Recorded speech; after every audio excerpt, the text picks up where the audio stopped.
Like, ride with me if you ride with me, you can slide with me if you feel like 550 on the 5 sticky, come get high with me, that's a deal, right? Ride with me if you ride with me, you can slide.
Ladies, gentlemen, and everyone in that wonderful Technicolor rainbow in between, welcome to tonight's coverage of the Titan Esports Immortal League. I'm What's Your Birdie, back from my sickness/internet cutting out break, and on my left, your right, is my good co-caster here, Ozzy. How you doing today, Ozzy? I'm doing fantastic. Seeming like we want to cast Kylestis again, as it turns out. Yes. So Kylestis is back. We have them on stream here. We saw them a couple of weeks ago back in week number 2, and now they're up here against a team that we haven't seen yet in Team Yippie, which I don't know if you guys have seen their logo, if you were paying attention to the stream earlier. That's a great logo. That's how you do it. true, honestly, but also I still need to interview Kylestis specifically to ask whose dog that is. Okay, I need that information. Maybe Because they if may one of or the may players is not be watching the paid a VOD visit by back. me to steal that dog. I will be stealing that dog, regardless. I'm excited. I think, honestly, Team Yippie also with some incredible names here. You have Kites, M2O, Kimki, Dark Lord Solarian, like all pretty notable individuals here in M600. So I'm excited for Team Yippie. Kylestis last week, maybe not the cleanest, or not last week, but week number 2, maybe not the cleanest, but I'm excited nonetheless. Maybe not, but I want to say, Team Yippie has been kind of doubted amongst some of the other players that we've seen. Brainifan, who is someone who does a lot of the content around here for Immortal, has been a bit of a doubter. Every once in a while, when you see Yippie on the predictions, it's just like iffy on them at the very least. But they've been on the up and up. They lost in week 1, but weeks 2 and 3, they've been killing it. Yeah, I'm happy. Of course, like I'm always happy, and I think from a content side and also like an analysis side, you need to not be a game 1/week 1 Andy. Like week 1 is so useless in terms of like judging things because you can have a team, even, the first 4 weeks of the split, they could win all 4 of those games and then completely bomb out the rest of the split. Like The classic it's like implosion. just complete bomb out. And on the same side, right? Like you could have a team that's 0-4 and then turn it around towards playoffs and then they're in the grand finals because they just adapted better or they have better synergy and are able to work on that and get to higher highs than some teams who have already met their peak early on in the season. Yeah, it's important to mention we're not even halfway through the split yet. We have 9 weeks of regular season play. We're coming into week number 4 here, so we still have plenty of time for these teams to collect themselves, figure out exactly what their style is and what exactly they want to play around. We did mention we've seen Conduit KLS just before. We know kind of how they like to play, even if the particular examples we saw were maybe a bit messy. But I'm interested to see what exactly we're going to see out of Yip here, because this is a team, like I said, has been kind of doubted here and there. They've been not measured as the strongest team in the league, but they have a winning record right now. They've been winning series, not in 2-0 stomps, but in 2-1 good, decisive games, even with maybe a little bit of help from internet problems here and there. But a win is a win. A win is a win is a win is a win. Is what matters. It doesn't matter how you get across the finish line as long as you get there in the first place. Now, for me, I'd say this week, I'm going to actually be looking at bot lane. 80 carry, I think Azura versus Kites is going to be my matchup to look at. I think you can also argue, top lane, watch the top and Kimki versus each other, I think will also be an interesting spectacle. But for me, personally, I'm going to be looking at the 80 carry this week. I've been kind of bouncing all around all over the place, I had some support stuff going on last week. Now, also earlier this week. So spreading the love a little bit. And also I think it's really easy to kind of be like, oh, look at this mid matchup. Oh, look at this top matchup because they're in a 1v1. And then you get Ornn versus Cassante and Orianna versus Taliyah, and you're like, wow, man. Orianna, Taliyah, Rise, Taliyah, just like I will say mid lane was one of the ones that I wanted to focus on because I know Solarian is a very good player and someone who has been consistently good throughout some of the leagues that I've seen them play in. So seeing them match up here against Nissan, who is, as we saw in the previous weeks, a very good player. I'm curious if there's going to be any sort of stylistic change or if it's going to be, hey, we're kind of sticking to our guns. Because it's something that we talk about all the time here on the broadcast. It's the difference between I'm comfortable on this champion and this champion is good in the meta. Yeah, I mean, also as well, speaking of good in the meta, Lee Sin actually kind of been a sleeper champion recently. fact, he's slated for another buff coming up. Another one, which is crazy. Which is really insane. Also, I need to bring this up. It's actually really important. Shen Jungle is the highest win rate jungler right now. And Shen Jungle. That is. Is River Shen back? River Shen might be back, but it's some like Guardian nonsense. I actually saw it the other day, and it really kind of molded. Like the jungler was kind of struggling to get value, and then he got into that game, had Stand United, and then just printed infinite impact with the Shen. So I think Shen has just been underrated in general since he's been like in the game. This champion is just really good. Stand United is a really good ability if you have communication. But we're in the draft here.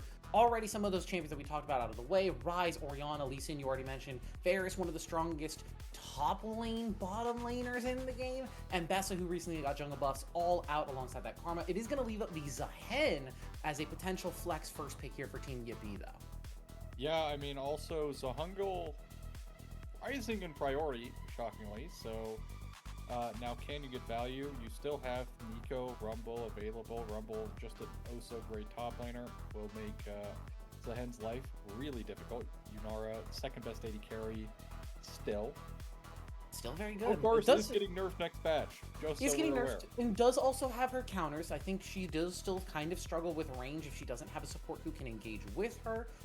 So we're locking in Zehen along with Zahen's body as Xin Zhao is going to be here, which I think pretty much guarantees that Zehen will be top lane. I don't think we're going to be seeing any sort of AP Xin Zhao mid shenanigans, so I expect that to just be locked in as is. This is another one of those matchups that Yunara can really struggle with because without her ultimate, she's not super mobile, so the Ashe can really, alongside another utility pick like Seraphine, like Braum, can really make your life difficult in this bottom lane matchup.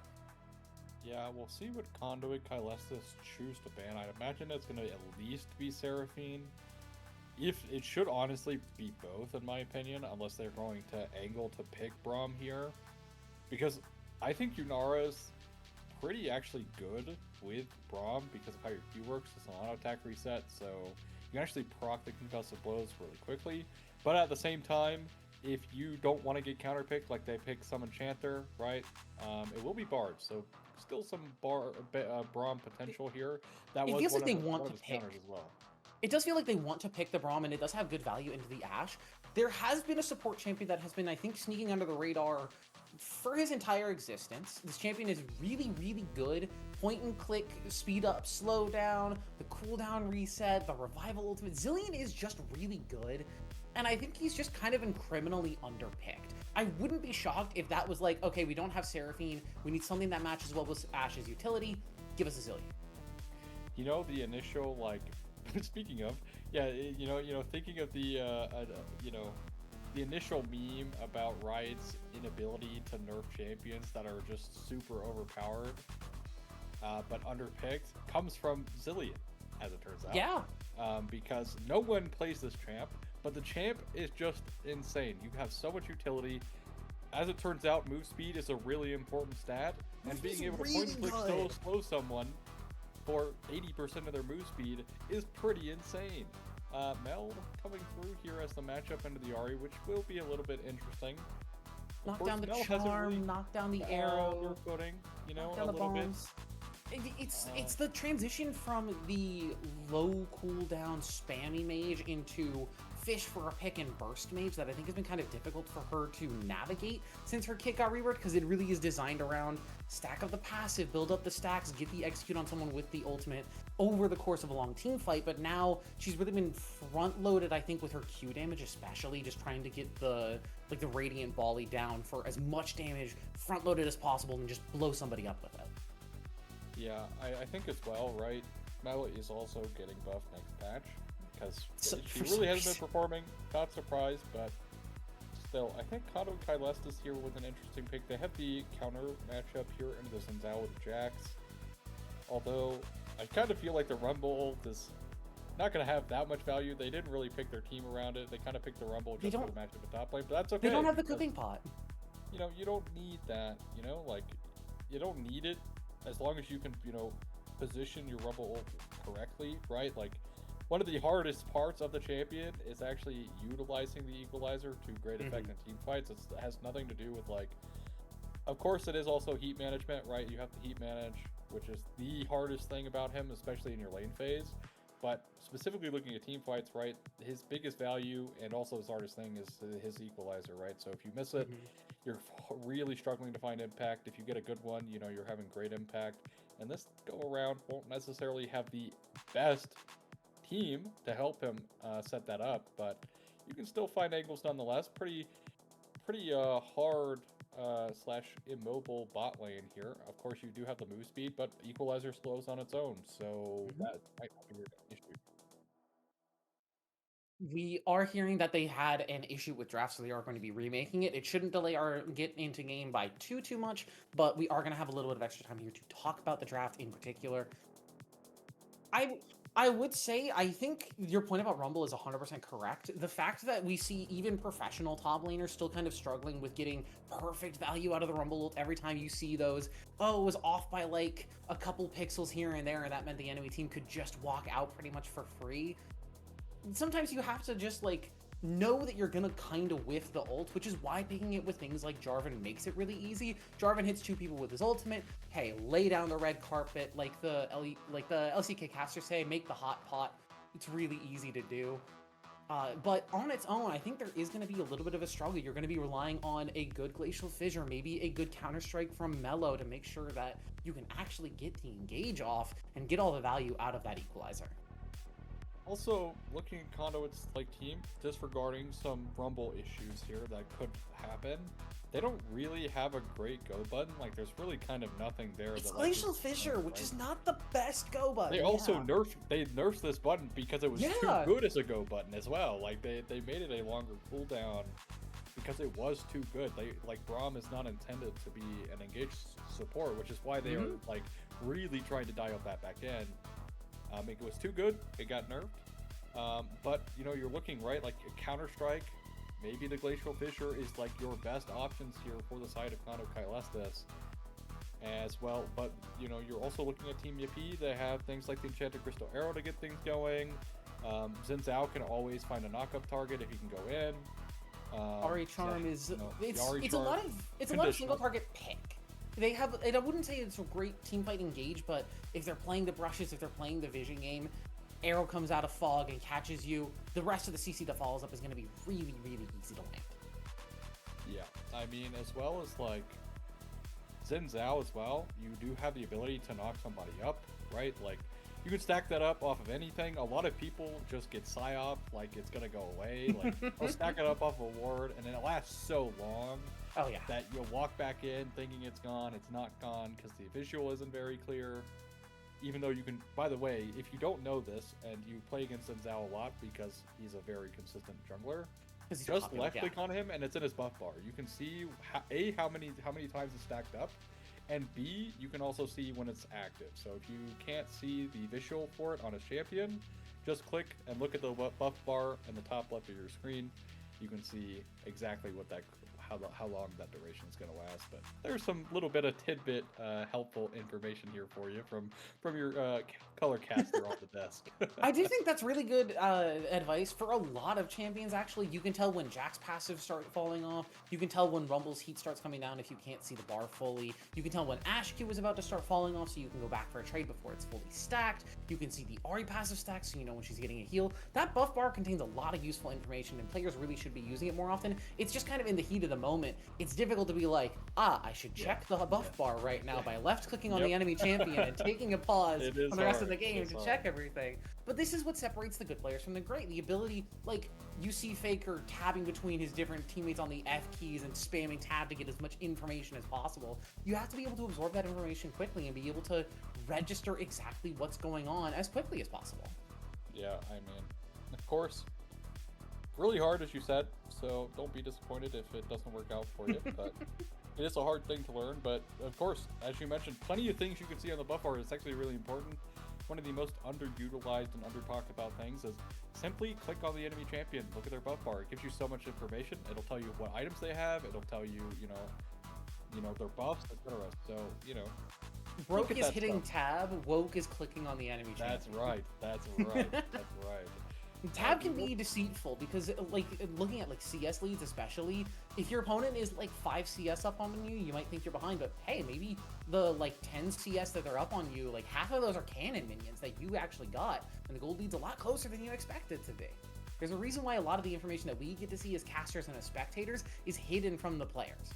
Yeah, because if you have that much information, you will make significantly different choices, as it turns out, yeah. and why ghosting is so impactful. Wasn't this kind of an issue with a chrono break in the LEC? But I don't remember if it was last week or the week before, but it was Vitality and MCoy who were having a chrono break that ended up massively changing a play in the series, and then also the momentum of the series entirely. Yes, a player made a very big mistake. It got chrono broken, completely nullified the mistake, because obviously you had the like mindset of what happened, right? You can't like erase that, so you know not to make the mistake as soon as the chrono break is over, which, but of course, that being said, back to this game. Who cares about LEC? Because those are best of ones. Here's all those Europeans. Yeah, best of one, best of threes. Okay, like who cares? All right, best of threes in playoffs. Ugh. All right. Ugh. Not my region. Not my region. Yeah, we're proudly North American, although maybe proudly is not the right word to use. We're gonna get onto the Rift here. Thank you so much for your patience for getting onto the Rift. It's game 1 between Team Yippie and Conduit. Kyle Estes. I'm excited to finally be back. I missed last week and I was so upset about it, but now we're here. We're back on the Rift. Solarian opting for teleport, but also the electrocute on the Ahri, so maybe looking for a little bit more of those all-ins. And interestingly, I don't see a cleanse on Asura, which into this Yippie composition I'm a little concerned about.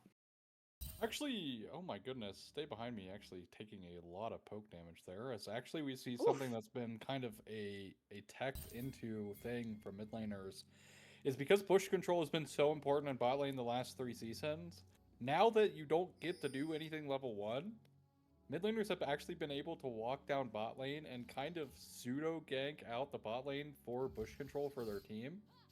And it pays off to great effect here. Stay behind me, or Waros, as she's also known as, takes a lot of her health in that trade, but overall should be able to sustain. And of course, it will be the double ranged bot lane getting the priority.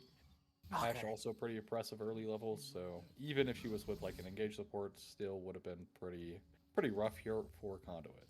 Yeah, Yunara's weak point really is this early game before she gets that 1.5, 2 items in her pocket. The Fiend Hunter Bolt really being so important for her and her ability to actually take these trades. So seeing the Ashe and the Zilean take these aggressive trades early on in the game makes a lot of sense. You can already see M2O doing a lot of the poke, just throwing down the time bombs and being annoying, which really is what Zilean does best. Yeah. And also, the one thing about Zilean is he also scales, right? Because he actually does need, like, skill levels here. Because you can see he can reset his Qs. Actually engage the bot lane. Whoa, in a lot of trouble. Has to flash away. Yearn to heal as well. The Winter's Bite procs are on M2O. They fall off now. The time bomb's there. Barrier's there for non-2O. It's only the cleanse for M2O. It's first blood over to stay behind. No, it's first blood over to Kite. Stay behind me gets the revenge. ADC traded for ADC. Summoners down across the board. But Yippie barely coming out on top. Good grief here. Conduit, just barely not enough damage there. Great flash play from Kais to get into the bush as well. Gets that one extra auto attack needed to get first blood before, falling down. But fantastic stuff coming out of Team Yippie's bot lane. Looked a little bit rough, right, with M2O getting initially gone on, but M2O able to slink himself away to safety.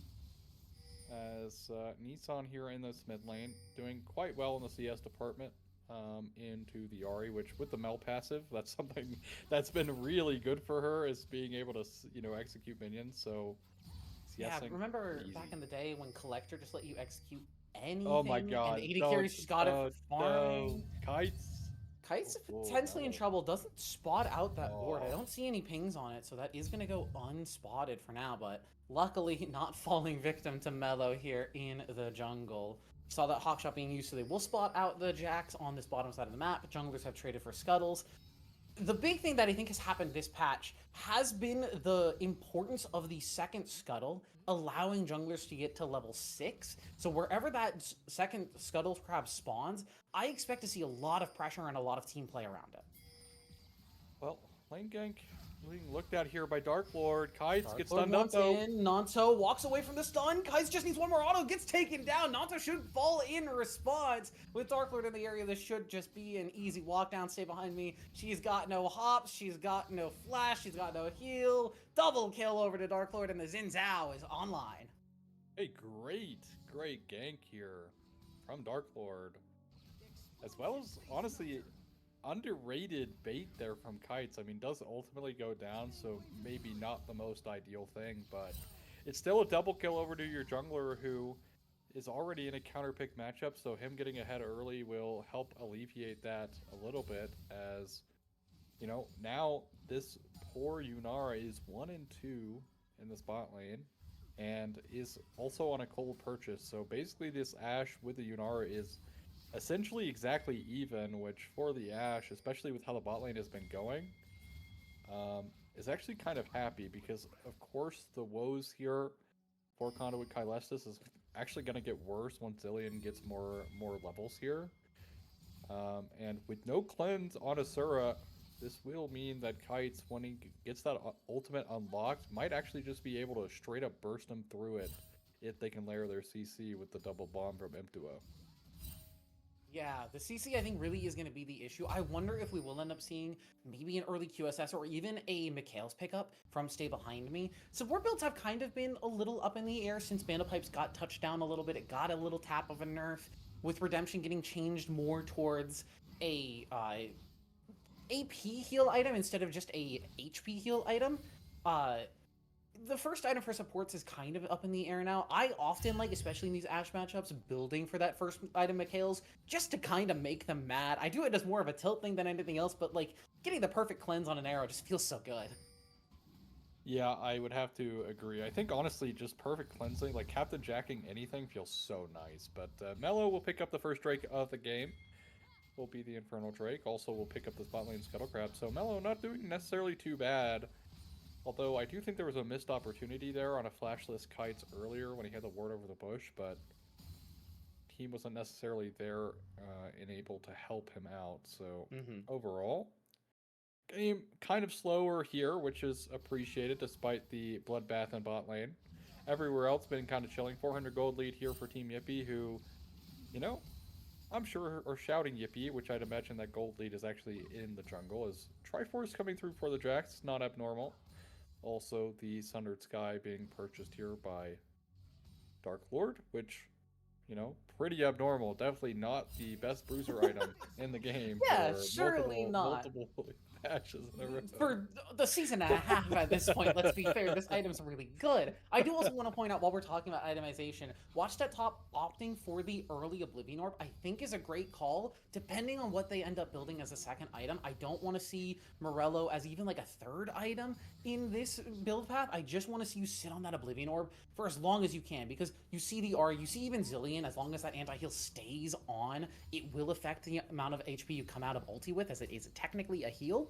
You see the Zehen and the Xin Zhao as well. Plenty of big healing champions on the Yippie side, so I think there's going to be a lot of value in this pickup. They can do some really goofy things with Zehen, Zillion, because Zehen can also pick up GA, which is actually kind of a common purchase on him because of how it works with his passive. So we get Zehen GA, and then Zehen Revive, and then Zillion Revive to have a champion with 4 lives. Yeah, so there can be some really goofy things later on in this match, depending how late it goes. Of course, Zehen is a while away from picking up a GA, but that is possible, so just making it aware now. 10 CS lead here, though, for the Rumble, who is that lane bully, per usual. Nice little route here from Nissan.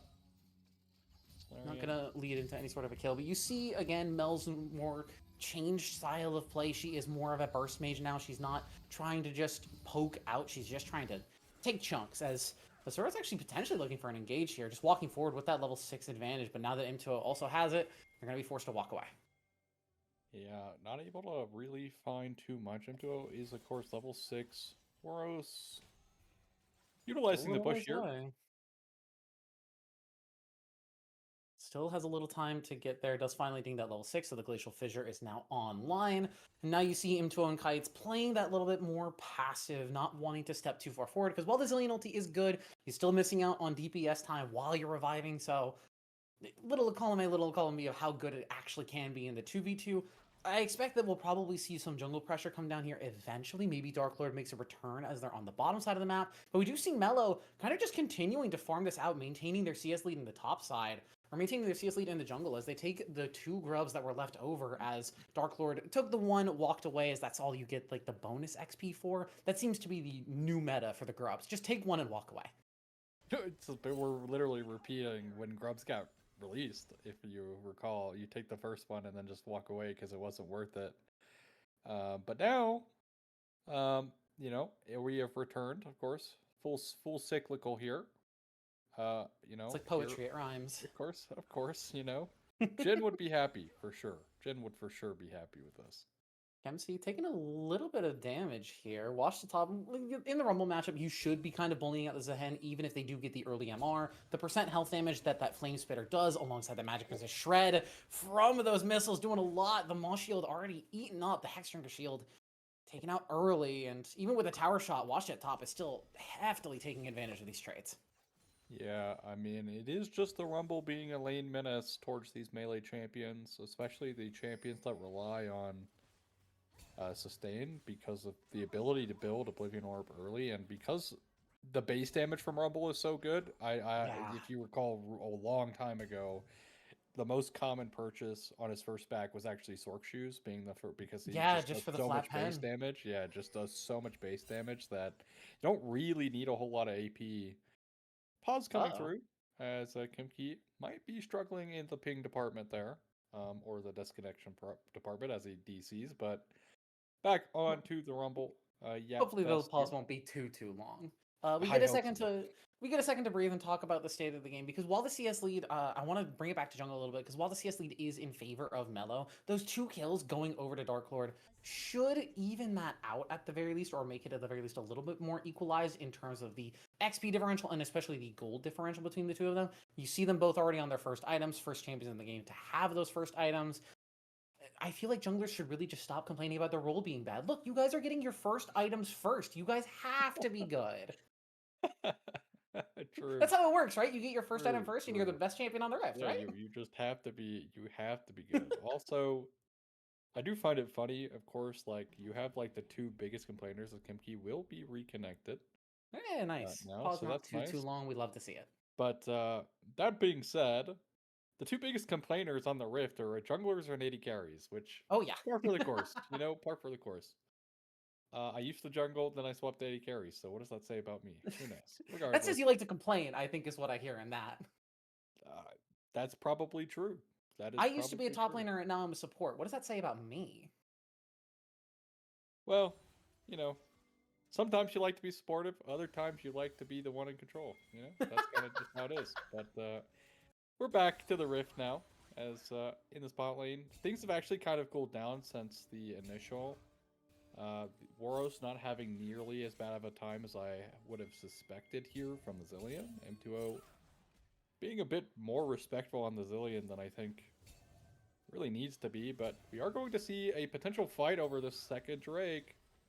Yeah, the individual dragons not mattering too much on their own, but just stacking yourself up towards the soul is a really big deal. It won't be Mountain or Infernal, which are 2 fairly impactful ones, as we've got a TP down here. Dragon's already down to 2k. Oh, Equalizer, nice. Great placement, but Dark Lord is still going to get away. no. Mellow still is going to land the smite. Stay behind me, looking to try and front line in front of the team. Here comes Kenzie with the massive ultimate to heal up a ton, and the revives come through, but Mellow standing strong in the front line, and double kill for the Jax will finally be taken down to Solarian is dashing through on the back line. Will pick up one of their own. A double kill over to Kenki. Solarian is still looking to dash through. Watch it top gets the slowdown, and will keep them far enough away to get the rest of the team out. But a huge swing as the dragon is taken by Conduit. How insane are revives, by the way? If Yippie just doesn't have 2 revives in that fight, they just get completely washed. But Conduit Kylestis struggling to have enough damage in this early game to get through the double revive. Kimki doing, of course, once the determination is stacked up, you get so much AD, you do so much damage. Asura not really having enough juice left, falls down in that one, and Conduit Kylestis, they do find their second Drake, so the Drake stacking it continues, and all things considered, that fight was honestly not that bad, as Kites with Kites the is move speed is sped kind of up. insane. Yeah, this is the nice part about the Zillion. I would actually love it if our spectator could tag into it really quick. I want to see what their max order is, because that was a lot of movement speed, and I'm curious if they're maxing the speed up first. Well, let's put a pause on that, as Kites is in a lot of trouble here, as Nanto, with the ultimate, is just walking forward! Takes the solo kill in the 1v1, but now has to try and navigate their way out of here. Dark Lord is sped up, Stay Behind Me, catches the one, becomes lightning, but it goes through regardless. Nanto is taken down, and Stay Behind Me should fall in just a matter of moments. They might even try to give it over to Solarian as the hop away. The true damage comes through. Nice tanking by Dark Lord. Excellently played by Team Yippie, but a big mistake from Kites to start the play off. Yeah, I mean, this is just the power of Yunara with the Kraken plus Q here, just does so much damage. Especially when you're in the wave like that, right? Because of how it works, but it's once again Dark Lord showing up on Kites dying and killing this bot lane. So Dark Lord kind of always in the right place at the right time here towards his bot lane, and Solarian picks up a gift here. Yeah, that's nice guy jungler right there. Dark Lord could have stolen that kill, but chose not to make sure that their mid laner got a kill. That's a great call. As walking up too far. Yes, Stay Behind Me. Gets over the wall, but now Solarian is just going to land the charm right onto the Braum. Do they have the damage to pick him up? No, they don't. Mello forced out by that Crescent Guard. Dark Lord escorting the team out. Sped back up, though. Mello may have walked up too far. The Enchanted Crystal Arrow, they're just going to burst down the Jax. Nissan's on the back line with the Golden Requiem, but it doesn't do enough damage. Finds up the couple of one. Auto attack. Solarian has the ultimate for Zillion on. Will stay alive. The Chrono Break, keeping it clutch. Kite's doing some damage here, but I don't think you win this 1v1, my friend. The points from Winter come through, and Asura takes the kill. The bloodbath in bot lane continues for both teams. Unfortunately here for Mello, the Crescent Guard does so much work, and it allows Kites to hit that Enchanted Crystal Arrow. And Mello goes down pretty early there. But again, it's Kites disrespecting the Yunara here, as in this top lane, some heavy trading. Watch the top wins this. There's the equalizer. Can keep burning down, taking quite a bit of damage. Gets the knockup back, but Melo's also in the area. Even if Wash didn't win this on their own, even with the deliverance, Kemke turns it around with the heal. It has him 2 in the area, but sadly, no revive for him. It's just a 1-for-1 in the top side. I mean, that's kind of insane, right? Like, how badly that was going for him, as Solarian is looking potentially here. Catch the spot wave, will do so. Honestly, I thought the bot lane was there, which is why I kind of set that one up, but nope, just catching the wave. Stupid caster moment. That's okay. But in the top side, Look, really... This game has exploded into a lot of action. That is true. That is true. And also, interestingly enough, Watch the Top opted to not fight him on the overheat. Like, he very easily does win that with his overheat, even if the determination stacks get high, but... You know, like, I think you just always win that through your overheat, and of course you still have the equalizer you can throw down right before you're going to overheat, or what be it, but Kemke able to trade 1-for-1 there is pretty crazy, considering what we've been seeing happen to him in the lane. He's just getting beat up on the whole time by Flamespitter, but nice turnaround from Kemke. Yeah, great use of the healing there, even through the Oblivion Orb, which... not always easy to do. 40% is... I don't know if you've heard this. 40% is a lot. That's almost half. That's true. That's true. You remember back when Riot tried to buff the anti-healing items by making the upgraded ones do 60%? Do 60. Yeah, I know. Yeah, that was a choice. Like, that was, honestly, well, it would probably make Morelos a viable item. That is true. It would probably maybe a little bit too viable, as third Camtech Dragon is just going to go over to Conduit for free. We're going to opt in. Yippie is instead going to opt to use the Herald mid, but they don't even get the full turret out of it. I know Camtech Dragon is generally seen as like the weakest soul, but the tenacity, the heal and shield power, these feel like good stats to have versus this Team Yippie composition. Yeah, I mean, oh, actually Enchanted Crystal Arrow is going to miss. Almost try to catch out Mello there. Doesn't find anything. Top tier 1 does go down though, so Will be the Rumble, actually. It's Asura Mako. walking forward, confidence on the Yunar, but has to immediately bring the flash, the barrier, and the ultimate. Sidesteps the stun, but aggressive walk up finally not being punished. Yeah, Kites still kind of struggling, but that is kind of the Ash moment. Nissan.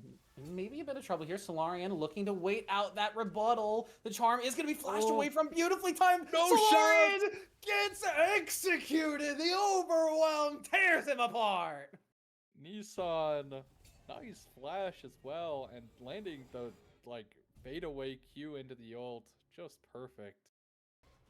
And the one thing about Mel with all her changes is, yes, her Q is a lot smaller, but it fires a lot quicker, which kind of set himself up for that play, because that's old Mel. He is just dead.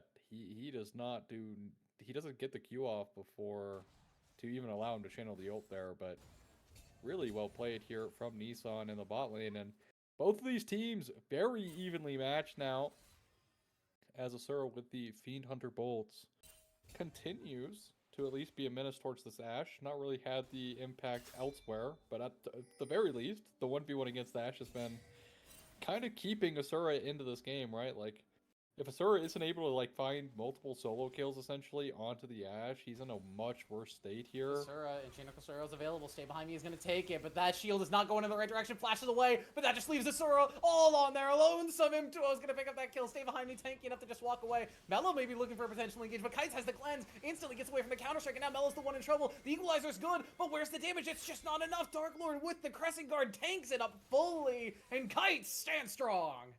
Hey, you know, I might have cast a curse to Asura a little bit. Kimki behind me, walking up a little bit too far forward. Kemki confident to just continue walking, and that's another kill into the pocket of Kites. Struggling early, even in the advantageous matchup, but the team picking up the slack. You know, the one thing I love about M600 is just how often they fight. It feels like an LPL game between like the bottom LPL teams. Like, it's just so fun to watch. Every team is just that meme of the X player thinks knows that their team is behind, so they think this is a good time to engage a fight and try and make a comeback. Yeah. X team knows that their team is even, so they know it's a good time to take a fight and push it for an advantage. X team knows that their team is ahead. It's a great time to take a fight and to push their advantage even further. Yeah, exactly. Pretty sure that's all the Shy. I think it was MLXG at first, or the Shy. It might have been Tian. It's one of those LPL players. I know it is. But regardless, I love M600. Just non-stop fighting, pure chaos across the rift. And sometimes we do get really quick games out of that, right? Because one team will just completely just stomp the other because of the amount of fighting that happens. But in this game, the game is still relatively close. Conduit Kailestis is starting to fall more and more behind, though, so do need to kind of stave off some of these fighting tendencies to try and get back into the game. Maybe play around Nissan, who, all things considered, doing phenomenal here on the Mel.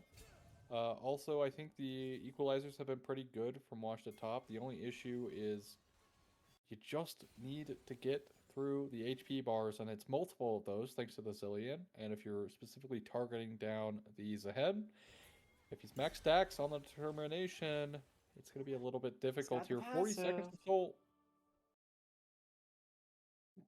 Yeah, it is. I think the win condition for Conduit here really is just getting to that soul. Again, the individual stats of the dragon doesn't matter a huge amount, but the extra damage reduction and extra damage dealt is very good. But it's just a matter of, we talked about it in the draft, where's their go button? How do they get in? Stay behind me is just eating up the poke with the Unbreakable, but Mello already taken down to 3/4 in control of the pit. Oh my god, they're over to Yippie. They're turning to potentially flip a Baron. Maybe looking instead to try and bait it. They had the damage for this. I'll be so honest. I think they're just trying to bait. I think they're just playing the long con, trying to get Conduit, or trying to get Yippie to come over to them instead. Yippie is going to sniff it out, though, start laying down wards instead. It will delay the Dragon take, but now the Baron started up. Hawkshot's going to spot it out. Baron down to 15k, still plenty of health bar left to get through. Mello keeping it aggro, but now walks away. They just want to keep Yippie off of this Dragon. They're trying to stall as much time as possible so they can continue to scale. They're threatening this Baron consistently. Any time that they walk away, it's immediately back into this pit.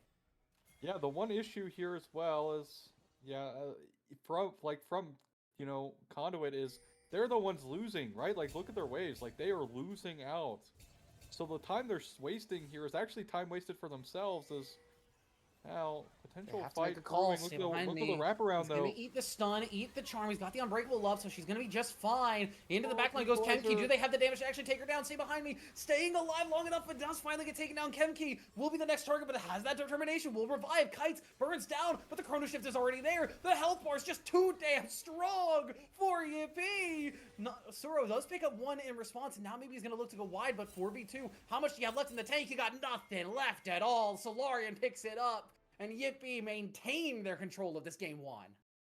Yeah, and for Conduit Kylestis, Equalizer doesn't really connect there, and Mello, like initially that also started off by Waros just getting immediately sent upon, so they didn't even really have the support there, so this will be their Drake. They do stall out the Soul, so it's 5 minutes here for Conduit Kylestis, but interestingly enough, right, like they had no reason to fight over the Soul. All 3 waves were shoved into them. So that could have just been free 5-minute farming time. Like, you were so close to Soul, and the enemy team is so far away that did you really need to try and go bait Baron over it when you are this far behind? And now they're even farther behind off of it. And like I said initially, while they were kind of doing the Baron dance, is the waves were shoved into them. So they were the ones losing all of that experience, all of that gold. It wasn't Team Yippie who was wasting any time, right? Because they're already had, their waves are already pushed all the way out, so it's not like they're actually able to go, like, catch those waves. Safely, that is. So now Conduit Kylestis put themselves in a really uncomfortable position where not only do they lose the fight, they lose the Drake, and they lost all of that experience and gold that they could have easily gotten for completely free. Yeah, I want to call that back in the draft as Kemki's going to continue to trade with Watched here. It has the overheat, so confident to walk forward. It's the 2 things that I think we called out the most in this draft. Conduit lacking go buttons, really waiting on that Braum Glacial Fissure to find an engage, but even after that, where's your follow-up? And for Yippie, this Zillion has been such a force, not just with the chrono shifts, the revives making it so damn difficult to actually take anybody down permanently in a fight, but the speed ups, the bombs, the zone control that M2O just continues to provide for the team. There's a reason why we've said that Zillion has just been sleeper OP. This champion is so good at just maintaining a lead. I think as well, it's just really hard to actually engage into it because of like the option of slowing down any engage opportunity or speeding up so you can kite away, right? So kind of makes the champ pretty impressive, but Riot refuses to nerf it because, as I talked about, He's not picked. The initial meme of, he's not picked all that often, so we're not going to nerf him, which then eventually got reiterated when Rek'Sai Top was being first teched into a bit ago. Her initial comeuppance in top lane. Freak was like, yeah, we're not going to really nerf her because no one's really playing her, and that got a lot of backlash. Especially when she started getting seen all over Pro Play right after that. Yes. And so she got nerfed the patch next. But, regardless, they refused to nerf Zillion, so be it. And here we are. M2O 1-1-17 on it this game. Mellow. As actually Mellow. He's not spotted out, but they're just going to run her down anyway. Has the Counter-Strike on, but the CC comes through with a charm, the Ichino Crystal Arrow, and with no jungler for Conduit, it's the immediate turn to the Baron for Yippie. Yeah, there's no jungler here, and I think it would be foolish from Kylestis to even try to go for this, or maybe they're desperate enough to just send it. They've got to do something. Washington Top does have the equalizer, but they're actually just going to back off. They know that the waves are not in a great spot, and if they fight here and die, that could end the game. So Baron will go over for free. They know their jungler got picked, and I think that's the smarter call in this situation. Yeah, maybe you could have yeeted like a Rumble Ultimate, like an equalizer on it. That would have maybe been the best case scenario, I guess, but even then, not worth dying for, as you mentioned. Also, again, though, Team Yippie, excellent macro with their wave so far.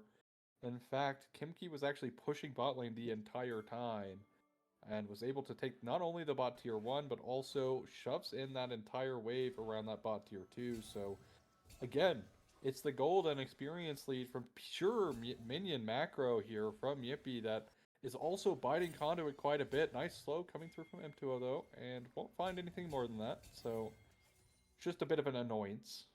This is the thing with it supports in general. I think just not even supports in general, engage champions in general. Not every stun you find is an engage opportunity. Not every bit of poke that you go for. God. They're looking for kites. They're gonna burst him down, but how much are they gonna lose for this? Asura has to kite their way back out. The Chrono Shift is gonna be used. Asura still standing strong in this team fight, but Kemki now on top of him means that the Nunara will fall. And now Kemki has a little free reign onto the back line. A slash through the back line. Huge amounts of damage for this ahead. A double kill over. A double kill for the Dark Lord as well. Washed it top, flashes away. Has to dash away as quick as possible. But the rest of the team has already fallen. He'll escape back to the base. The charm and the wind becomes lightning won't connect. But you're just going to be standing to watch your base crumble to pieces around you. Yeah, and it's another not so great equalizer. And Conduit Kailestis, they find a pick on a Kites who's kind of been getting bullied all game by this Yunara, let's be honest. But his team is always there to back him up. Now, can they find the end here? Looking like they're going to just back away. Not a big enough wave here. A little too low. Wave just not healthy enough. They are going to back off. Dragon's already up. They want to make sure that this doesn't go over to Conduit if they end up taking a bad fight. So they will end up just taking the Dragon instead. I think this is the right call. Yeah, Sura, again, going on to Kites, able to burst him down really quickly, but Equalizer doesn't really connect onto anyone, so that's a wasted cooldown. And it's the woes here for Conduit's comp. Like, they really, don't have a great way of starting a fight. The only way they can start a fight is Yunara ulting in with her dash to kill Kites, and then it's a complete wash from that point because you just use basically so much to try and convert that kill that Kimki can come in and clean up because you kind of have nothing left, and that's exactly what happened here. Also, excellent ult usage from M2O there as well to keep Dark Lord alive. Goes into the middle of 5 and comes out healthier than he entered. So, good old usage for sure. Yeah, and now with the double death stance as well, this front line, even without the Chrono Shift, it's going to be so difficult to actually take down. Conduit just picking up scraps where they can. They'll finally get this topside turret and take it down, but now they have to start retreating as their base is going to start to get opened up here. They've got 3 covering this wave in the mid lane as Kemki is just holding them there with the wave push. And now their outer turret, their inner turret is gone, their inhibitor turret now under siege.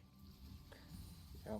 Now, they do have some good wave clear here. They also still have the equalizer they can utilize for wave clear as well if things get super dire. Baron is 2.5 minutes away, which for Conduit Kailestis might be the best case scenario. They get so much free farm time here that maybe, just maybe, they might be able to find some kind of gold back in their pockets to give them an advantage in a fight while they're under their bases. Boros will jump over the wall there, but more minion waves continue to hit. A little bit too far forward as Jennifer's arrow lands, but that Unbreakable putting in a lot of work. Melo's gonna get to the backline to 3-man stun. There's the equalizer, but they have the flashes to get out. M2O and Kites just staying alive. Melo has the stopwatch. Will stay alive for now. Kemki taken down to that passive already. Melo's able to dash out. The game freezes. It's a double kill over to Dark Lord. We didn't see exactly what happened, but Yippie managed to turn the fight around. Solarian gets caught by their own charm as Nissan rebuttals it back, but Yippie stands strong in the fight, and it's going to look like they're going to take game 1. Yeah, still some members here, some lower HP bars as well. Nissan is doing his best here to clear out the waves. As here comes the Shadow Arm Guard. Looking for a little bit more value. Watch the top, just trying to burn him down, but just doesn't have the damage. Not enough items in pocket. There goes Nissan as well. A double kill over to Kites. The 80 carry bullied. Bullied no longer. It's the double kill. It's the game 1 win over to Yippie. I mean, it's an excellent game 1. Kites, you know, struggling into the Yunara because Yunara has so much kill threat once she gets her ultimate online. And the Kraken as well, but it doesn't matter. The rest of your team just does so well, and for Conduit in general, I think the biggest outlier here is not a single member of their team. I think it's their comp. I just don't know how they're supposed to get anything done in this game because you have no good way of engaging a fight. The best engage we saw came from the Yunara killing Kites, and that was himself Walk going forward with your Braum as soon as one of those Winter Bite lands. Okay, stack the concussive blows, we get a kill. Okay, now what?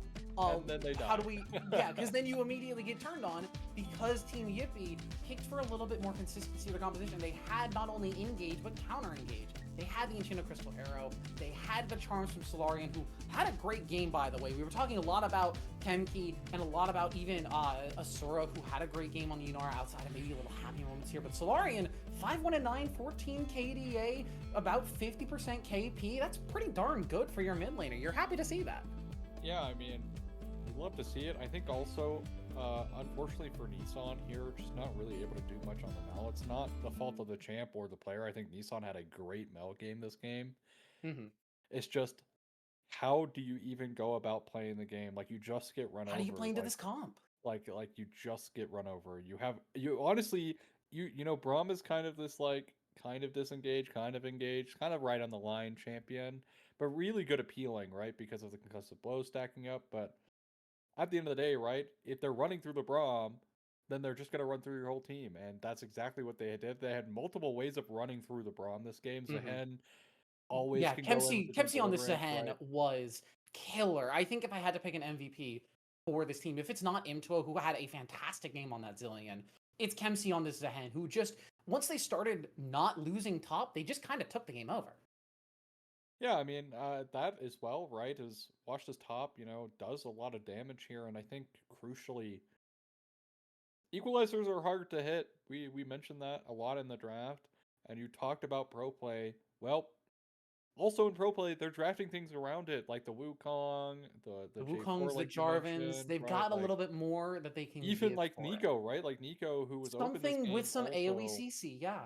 Nico, who's also open this game, they could have played, and they didn't really have that tool. A lot of single targeting through the Braum as their kind of only real good stun option. Counter-Strike is kind of good, but also kind of fake, because if he uses it early to use it as a stun, then he just instantly dies because it gets auto-attacked to death. But, Yeah. um, I think a yeah. difficult game for Conduit. They kind of drafted themselves into a hole. And to give credit to Yippie, they played their comp really well. The advantages that they got were entirely because of not only the composition they played, but how they played it. Again, Imtuo on Zillion and Kempsey on Zahen had great performances. Solarian on that Ahri as well. Kites struggle a little bit here and there, but the team was there to pick up the slack. You're not going to be perfect every single game. It's going to happen, especially when you're playing the utility ADC like Ashe. Things like that are bound to happen. But we are going to cut to a short break here as we get ready for the draft for game number 2. We're going to see if Kempsey and the rest of Team Yippie will take this victory into a 2-0 sweep, their first 2-0 victory of the split, or if Conduit will come back and will be another game 3 for these two teams. We'll see you on the other side of this break.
Like, ride with me if you ride with me, you can slide with me if you feel like 550 on the 5 sticky, come get high with me, that's a deal, right?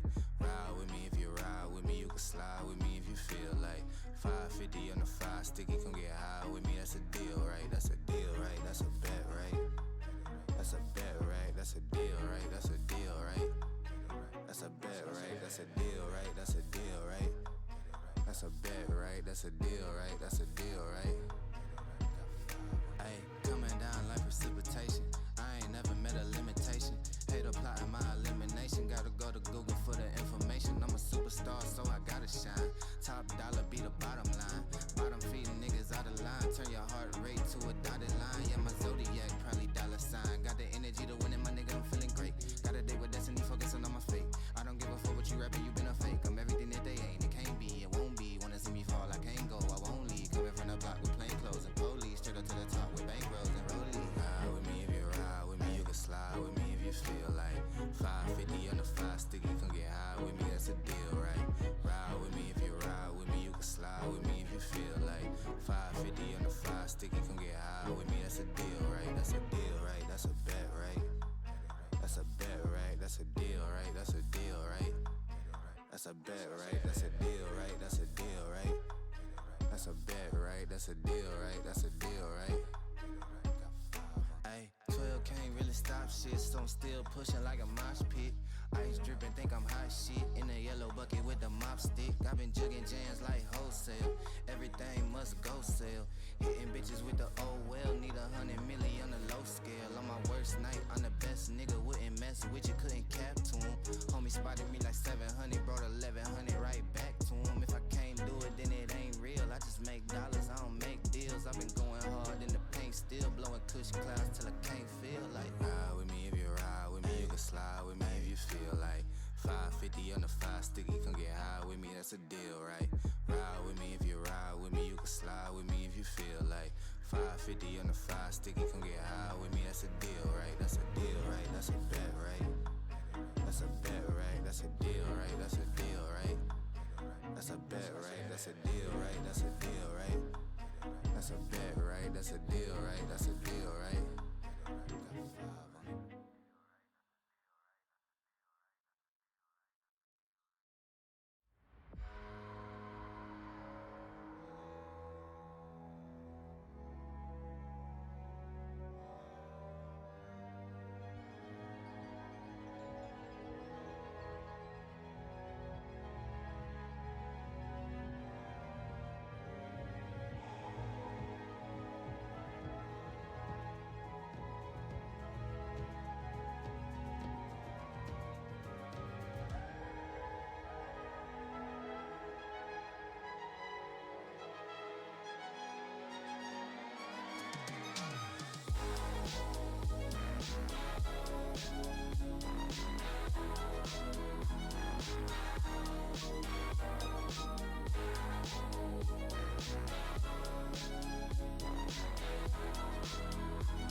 Welcome back, everybody. After an absolute barn burner of a game 1, Team Yippie have taken the series lead and are looking to just quietly set this week away with a 2-0, continue their continued domination of the Immortal League so far, as they have just won games and continued to win ever since week number 1. And Conduit are looking to not take an 0-2 week. They're looking to kind of make a comeback. Yeah, I mean, last game really sold out by their draft. Also, messing with my beard there, just as a PSA. If you want Beards huskies, get itchy. they're so cute. Okay, I love my Oh, huskies. husky I hair. wouldn't trade them. I would not trade them for the entire world. But my God, they could shed. print other dogs with their own hair. I'm just saying. Anyways, off topic there. But we have our Kiss, Marry, Kill here. Yes, something we do every single week. The theme for this week is I Can Fix Her with Star Nemesis Morgana, High Noon Evelyn, and Elderwood Ari. I think, honestly, any of them are fine picks for really any of them. I think they're all kind of bad choices, outside of maybe Morgana, but that's like even a maybe. I mean, in this skin line, definitely a bad choice. She is legitimately evil in this choice. Yeah, this is a villain. I can fix her for sure. In fact, I would fix all 3 of these ladies, but I was not allowed to do so. So You are not allowed to marry all 3 of them. You are not Yeah, Mormon. This is not how this works. hey, look, it is not my fault. Okay, all right. Sometimes words are hard. And Words can be ladies difficult will every just once so in a while. happen to be Again, I don't one. think there's any like technically incorrect options here. No matter who you kiss, you're gonna end up dying. No matter who you marry, you're probably gonna end up dying. No matter who you kill, you're probably ending up dying. Technically, yeah, you could fix one of them if you get really lucky. I don't care worth, even if it's 5 seconds of worth. I don't care. Don't care worth. These are the kind of people that I get to cast with every week, and I am so privileged to get to do so. Yeah, don't care. Didn't ask. Would. Next question. I have a couple of questions about the draft for game number 2. I do think this Kiss, Marry, Kill is very interesting, but the game 2 has my attention currently because I want to see if Conduit can change the draft strategy a little bit, give themselves a better opportunity to play, because we know this team is good, we know this team is scrappy, we know they can fight. If they give themselves the opportunity to make good fights and to actually have a go button, get yourself an ability to go in. Yeah, I mean, I think they might have bit a little too hard. Like I said, I think they baited themselves a lot with the Rumble, and it was evident in their draft because they kind of just didn't support it at all. Because yes, you see some of the best pro Rumbles in the world, right, still missing their ults in comps that are designed to allow Rumble to have good ults, right?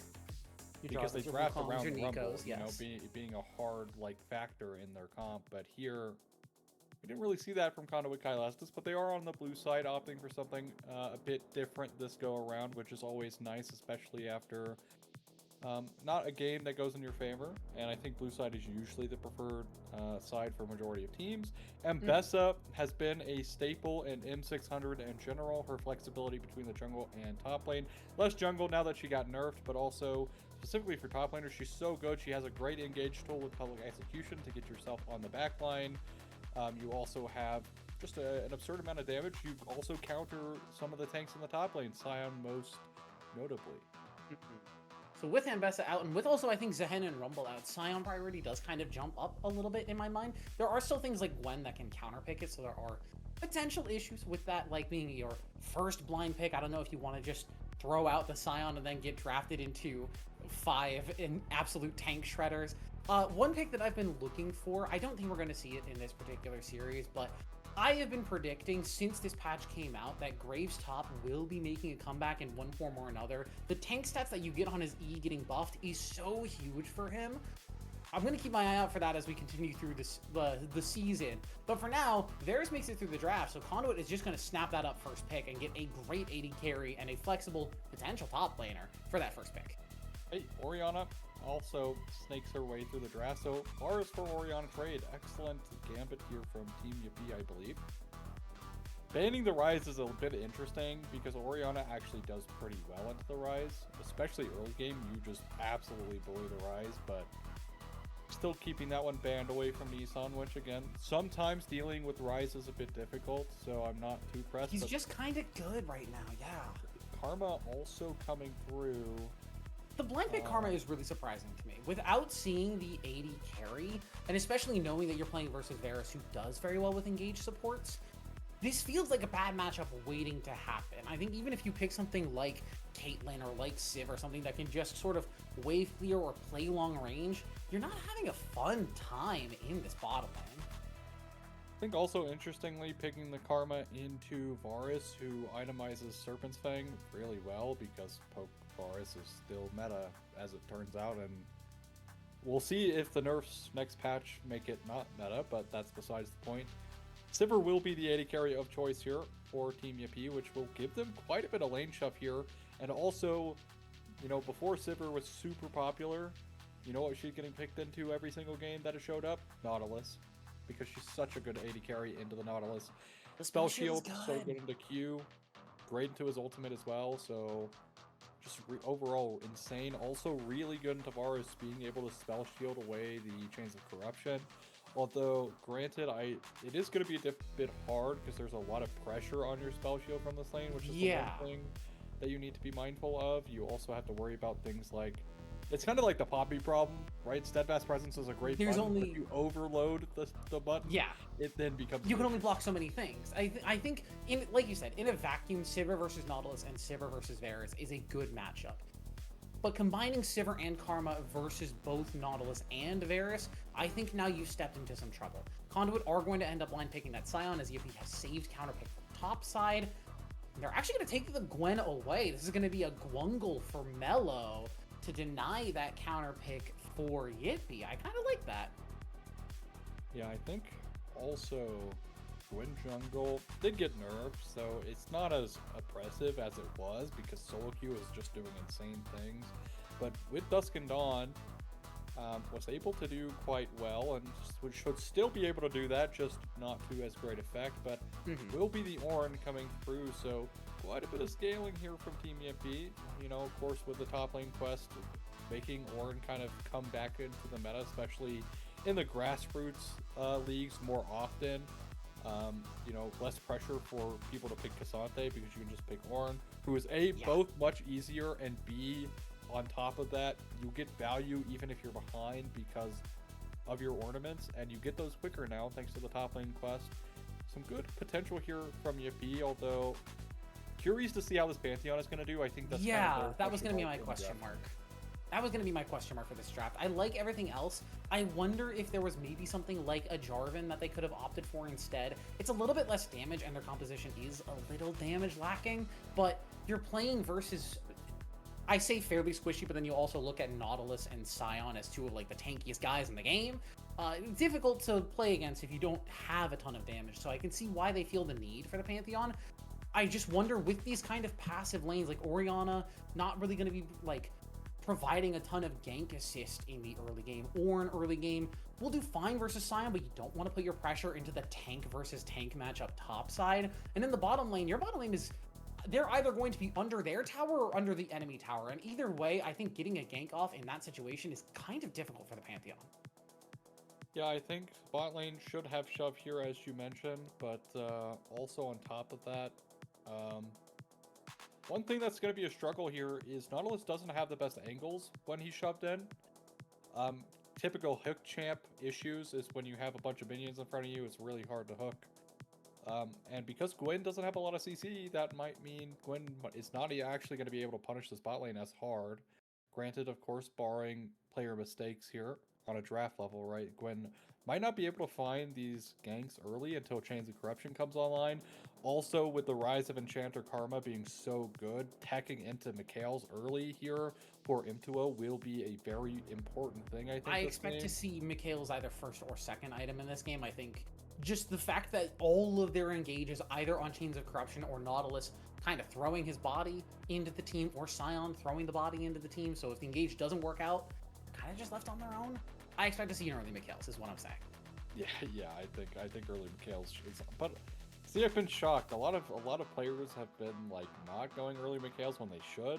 So hopefully M2O recognizes, hey, We didn't see it if last game on the Braum, and I was a little that is surprised by true. that. That is true, but also the Ashe really didn't get that much value out of the ult Yeah, on the bot lane that's at least. fair. On the bot lane at least, so like it really was probably not needed at all. But specifically here, Kite's on an 80 carry. That's not a utility 80 carry, so can now actually trade pretty heavy into Asura this time without getting completely one-shot. And I suspect here for Asura, this is actually just going to be poke Varus. You had the Gwen for your DPS to deal with tanks, so it's not like you need on-hit Varus this game. So you can kind of just play safe range, poke away with your play, live in fairyland where no one will ever touch you and hurt you. I do wonder if we will end up seeing the on-hit Varus, but we're going to have to see, because we're dropping onto the Rift here. It's game number 2. Are Yippie going to take this series, or is it going to be Conduit making a comeback? It is that comment on the Varus, so it is going to be on-hit. My worry now is they're really just relying on Mello to be the one providing that damage versus this Ornn. Kempsy's going to get really tanky. The magic resist on this Ornn is going to go crazy. Yeah, also with the Conqueror here for the Gwen, which is expected in the jungle, but curious to see how this is going to do after she did get nerfed. I haven't seen her competitively in the jungle in a little while, so that's where my eye will be, because I always say this, I always expect the bot lane to not be crazy, but then it always ends in a complete bloodbath. You forget, by the time we're this 10 is minutes. Immortal League. That is There's true. going to be fights. That is true. So, you know, maybe bot lane will just be a pure bloodbath like it is every single game. Which There's a Nautilus on the map, so yes, there will be fights. Look at this pathing, actually, coming through from both junglers here. Yeah, the information they're traded for both sides. You see that blue ward inside the river. Stay behind me is going to get the hook, but it's just level 1, so needs kind of a bit of damage back. But yeah, they have information on Dark Lord going for this bottom side invade, and now Yippie also knows that Mello has stepped into the top side, so it is going to be fully vertical jungled. But this kind of puts Asura and Stay Behind Me in a really bad spot, because they're playing the aggressive bottom lane, but they're already forced under their tower, and now they're under threat of a dive. Yeah, I mean, on top of that, right, is because this bot lane from Yippie is going to generate prio no matter what, the benefit to this is because of that fact that your jungler is bot side, so you don't need to worry about getting ganked by the Gwen. Because your they jungler can is just here. sit under this tower for as long as they really want to. It is going to Oh, no. onto M2O. Turret is going to get a shot in, but not much after that. So just trading M2O's health bar really for Asura's this early into the game. Not the worst trade on Earth, but you have to be careful taking those turret shots. Yeah, I think in general here, top gank is not going to be happening here, as it will just be seeing Gwen crossing back over to her jungle.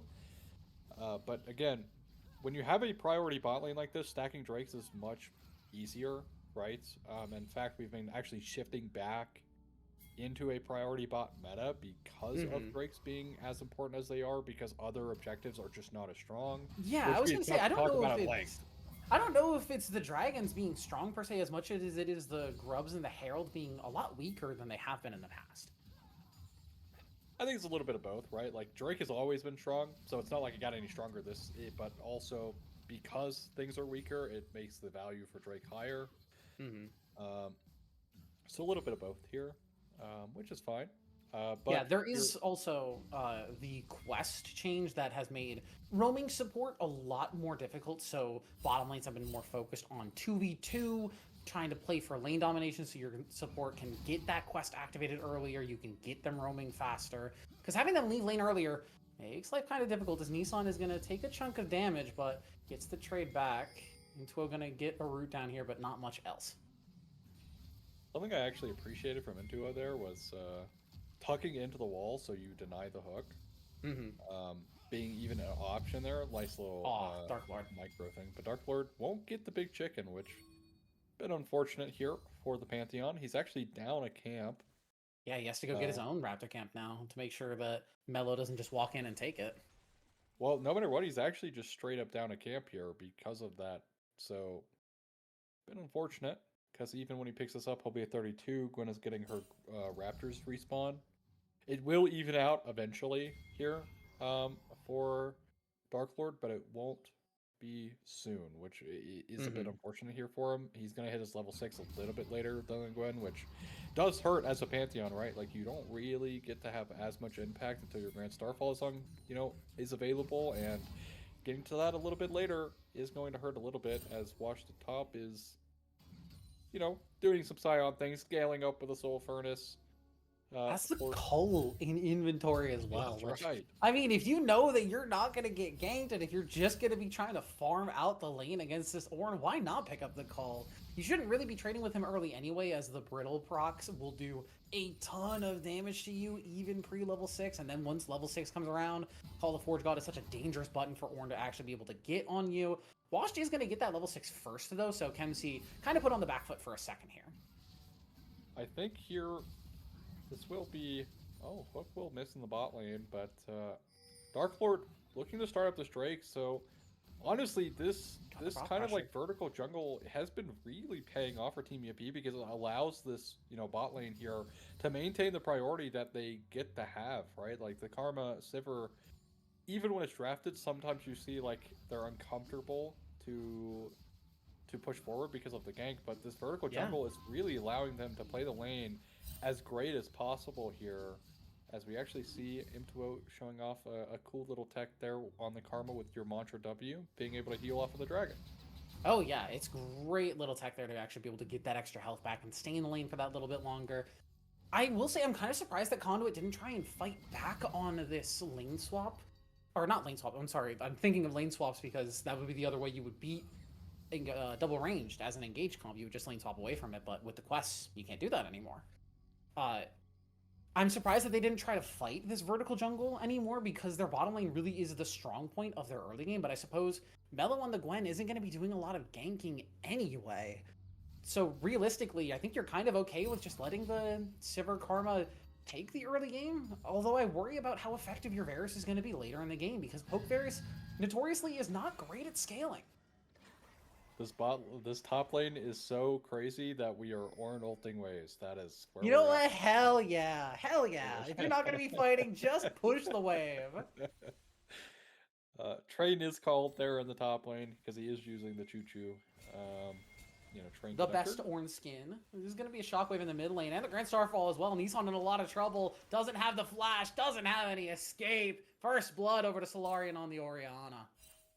Hey, and the biggest question when you have a champion, especially a jungler with a semi-global ultimate, is what can you get done immediately when you get that cooldown? And it's basically Dark Lord. As soon as he gets it, finds a gank mid, and it pays off. I thought Solarian was just simply poking the bot lane. Stay behind me, looking for the engage. Imtuo does have the heal. Asura the one in trouble. Level 6 for Kites, no level 6 for Asura. Still looking to get the piercing arrow. Flash too early from Imtuo will take down. But Asura is traded back in response. Stay behind me. Should be tanky enough to just walk away from the Sivir, even with the lethal tempo. Trying to hold the wave as well. That's a bit greedy, but I like the thought process. He's actually going to manage to do it as well. Nicely played there. But I like the idea for Conduit, but Yippie just had the XP. Yeah, I mean... Heights level 6 already, Proxy on the hunt, and it's Asura who is not level 6 in that play, so Chains of Corruption not gonna be utilized there for Conduit's bot lane, which means, I mean, honestly, it was some good patience off of the arrow there to not kind of bait himself into using it early to kill the Karma, because the flash came out and then he killed after the flash, which does at least give himself a kill back. And it will be the Essence Reaver here for the Sivir coming through. Honestly, that could have been way worse as well if Sivir had... The one issue about building Essence Reaver on Sivir is that components for you low-key suck. I won't lie. The item itself is great. The build path is really painful to get through because you have no attack speed and barely any AD as their first item. And granted, for Asura, this first item that's coming through is not going to be super great either. It looks like it is just going to be the first item for the Muramana Rush just to try and stack it faster, but I don't know, that feels pretty rough. I'm surprised to not see any early lethality. Yeah, might just be... I mean, it did give him a big boost of early AD and CDR, so you can actually poke and wave clear a little bit better, which is the one downside usually when you are building lethality, because you always will tech into serrated dark first item on your first back. So this might be the mentality here for Asura, is like he wanted the ability haste so he can actually kind of match some of the wave clear of the Sivir. It's not going to be as good, obviously, because Sivir's so incredible at clearing waves, but gang potentially coming through on the bot side.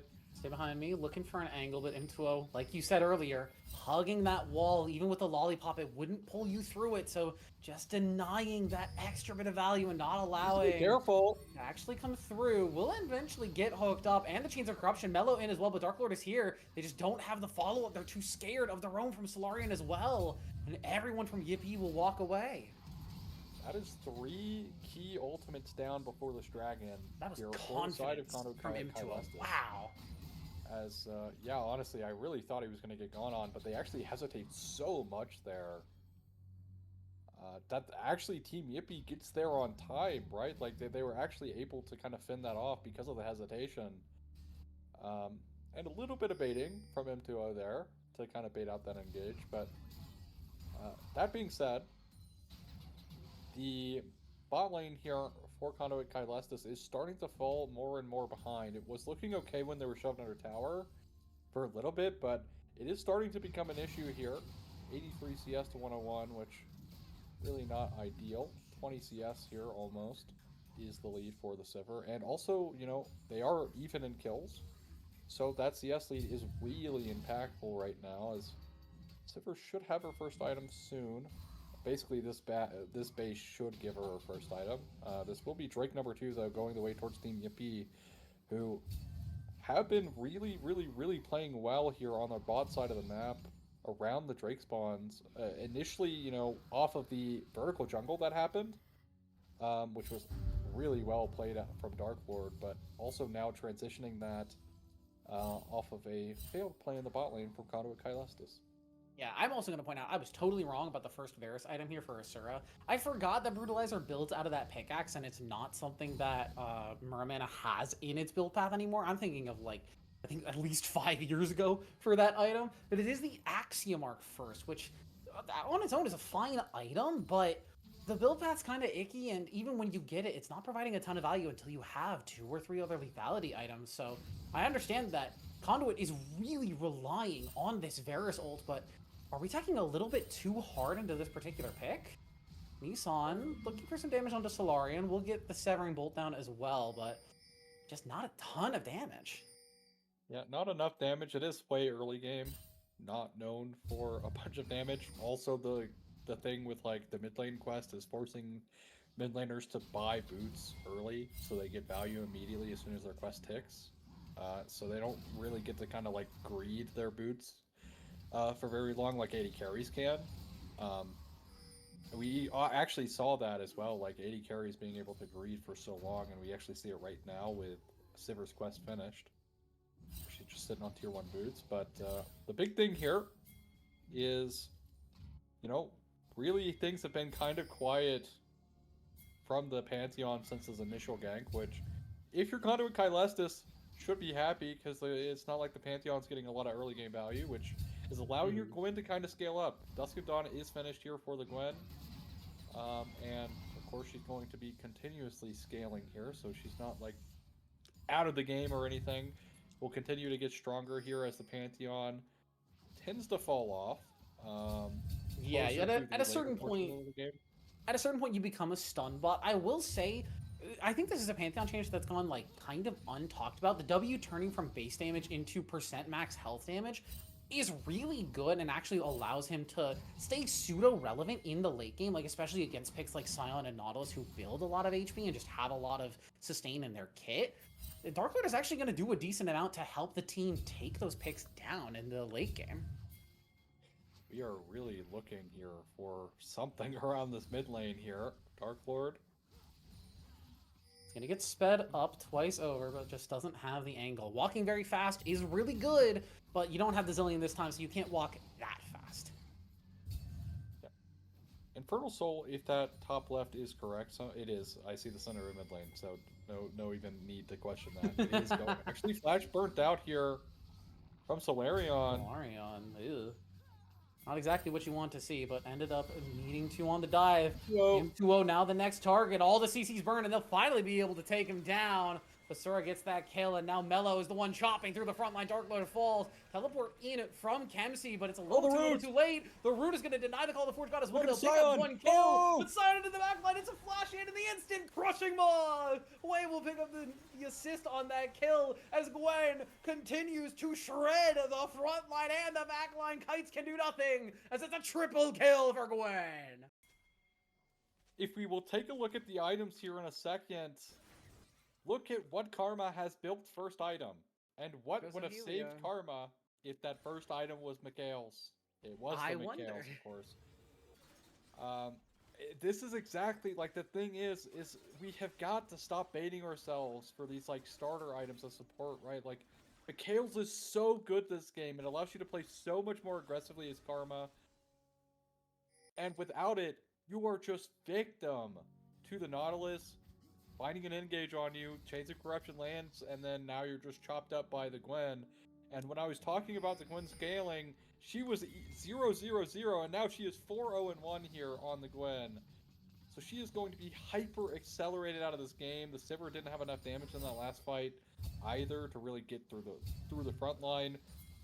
The Ornhorn was actually rooted out because he used his W way too early. So they didn't get any value from that ultimate. It's just a great play overall from Conduit Kylestis, who will have their resounding bounce back in this game.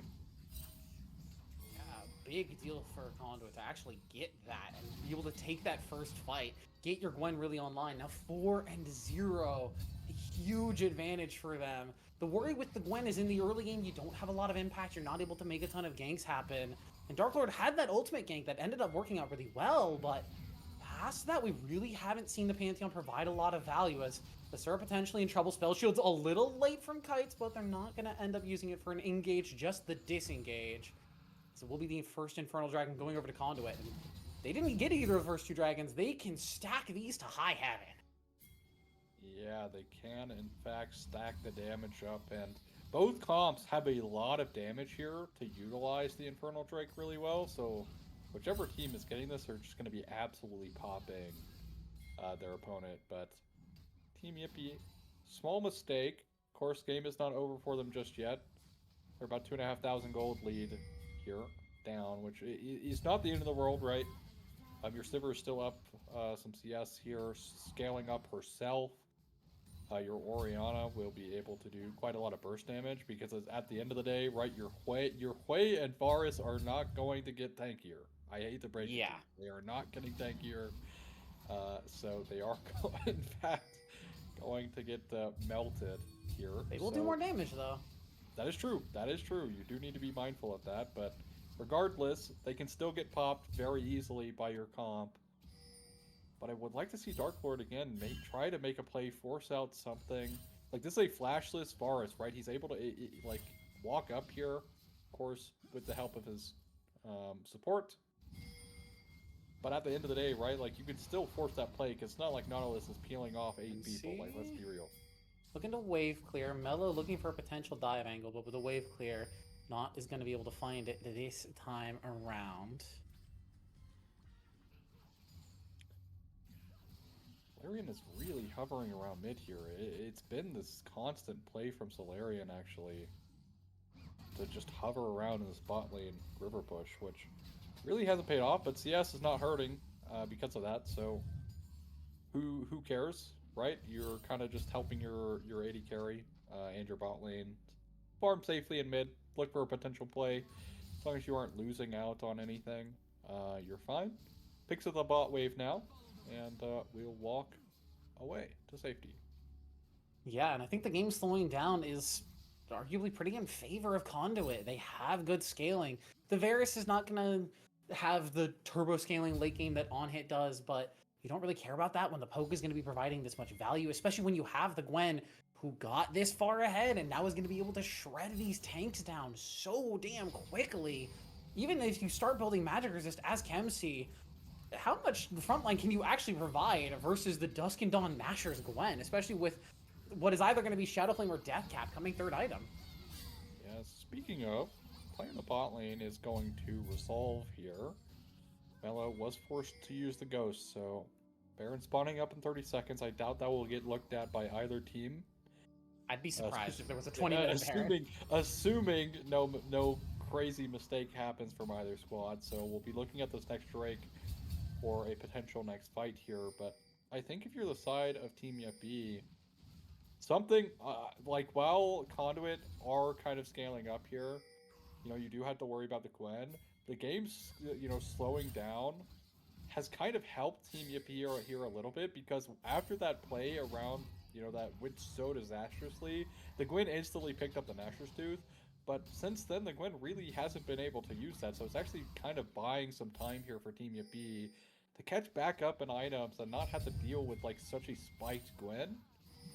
Yeah, I mentioned that the scaling for Conduit is good, but it's not like Team Yippie scaling is bad. You look at Orange, Sivir, Orianna, and you're not thinking, oh, well, if this team doesn't win at 20 minutes, the game's kind of just over. Yeah, definitely can still find some angles. Of course, Sivir was doing a lot of work, just not having enough damage at that moment. And that is going to be a problem that they're going to have to answer as we get farther into this game. Will, of course, be the Navori Quick Blades here. Honestly, one of my favorite items that they've added into the game ever. I think it's just such a neat item, to be honest. Nice Zeal item coming through. It's good on the champions that it's good on, and for the champions that it's not good on, you don't really want to build it. Hey, that's great, because that means that's what an item should be. Yes, exactly. It doesn't need to be super, it's not a super niche item like Essence Reaper is now, which is the problem with an Essence Reaper. Teleport coming through, 25 seconds to Drake. I'll shut up about Essence Reaper.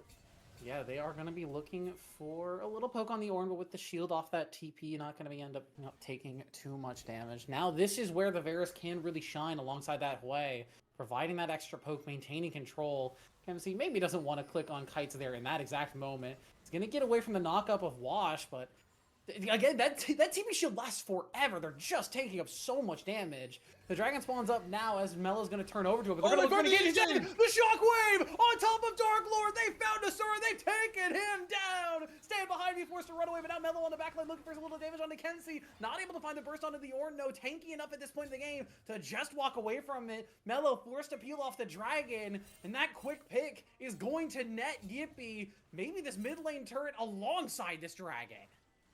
Oh my god, they get it done! And it's Dark Lord!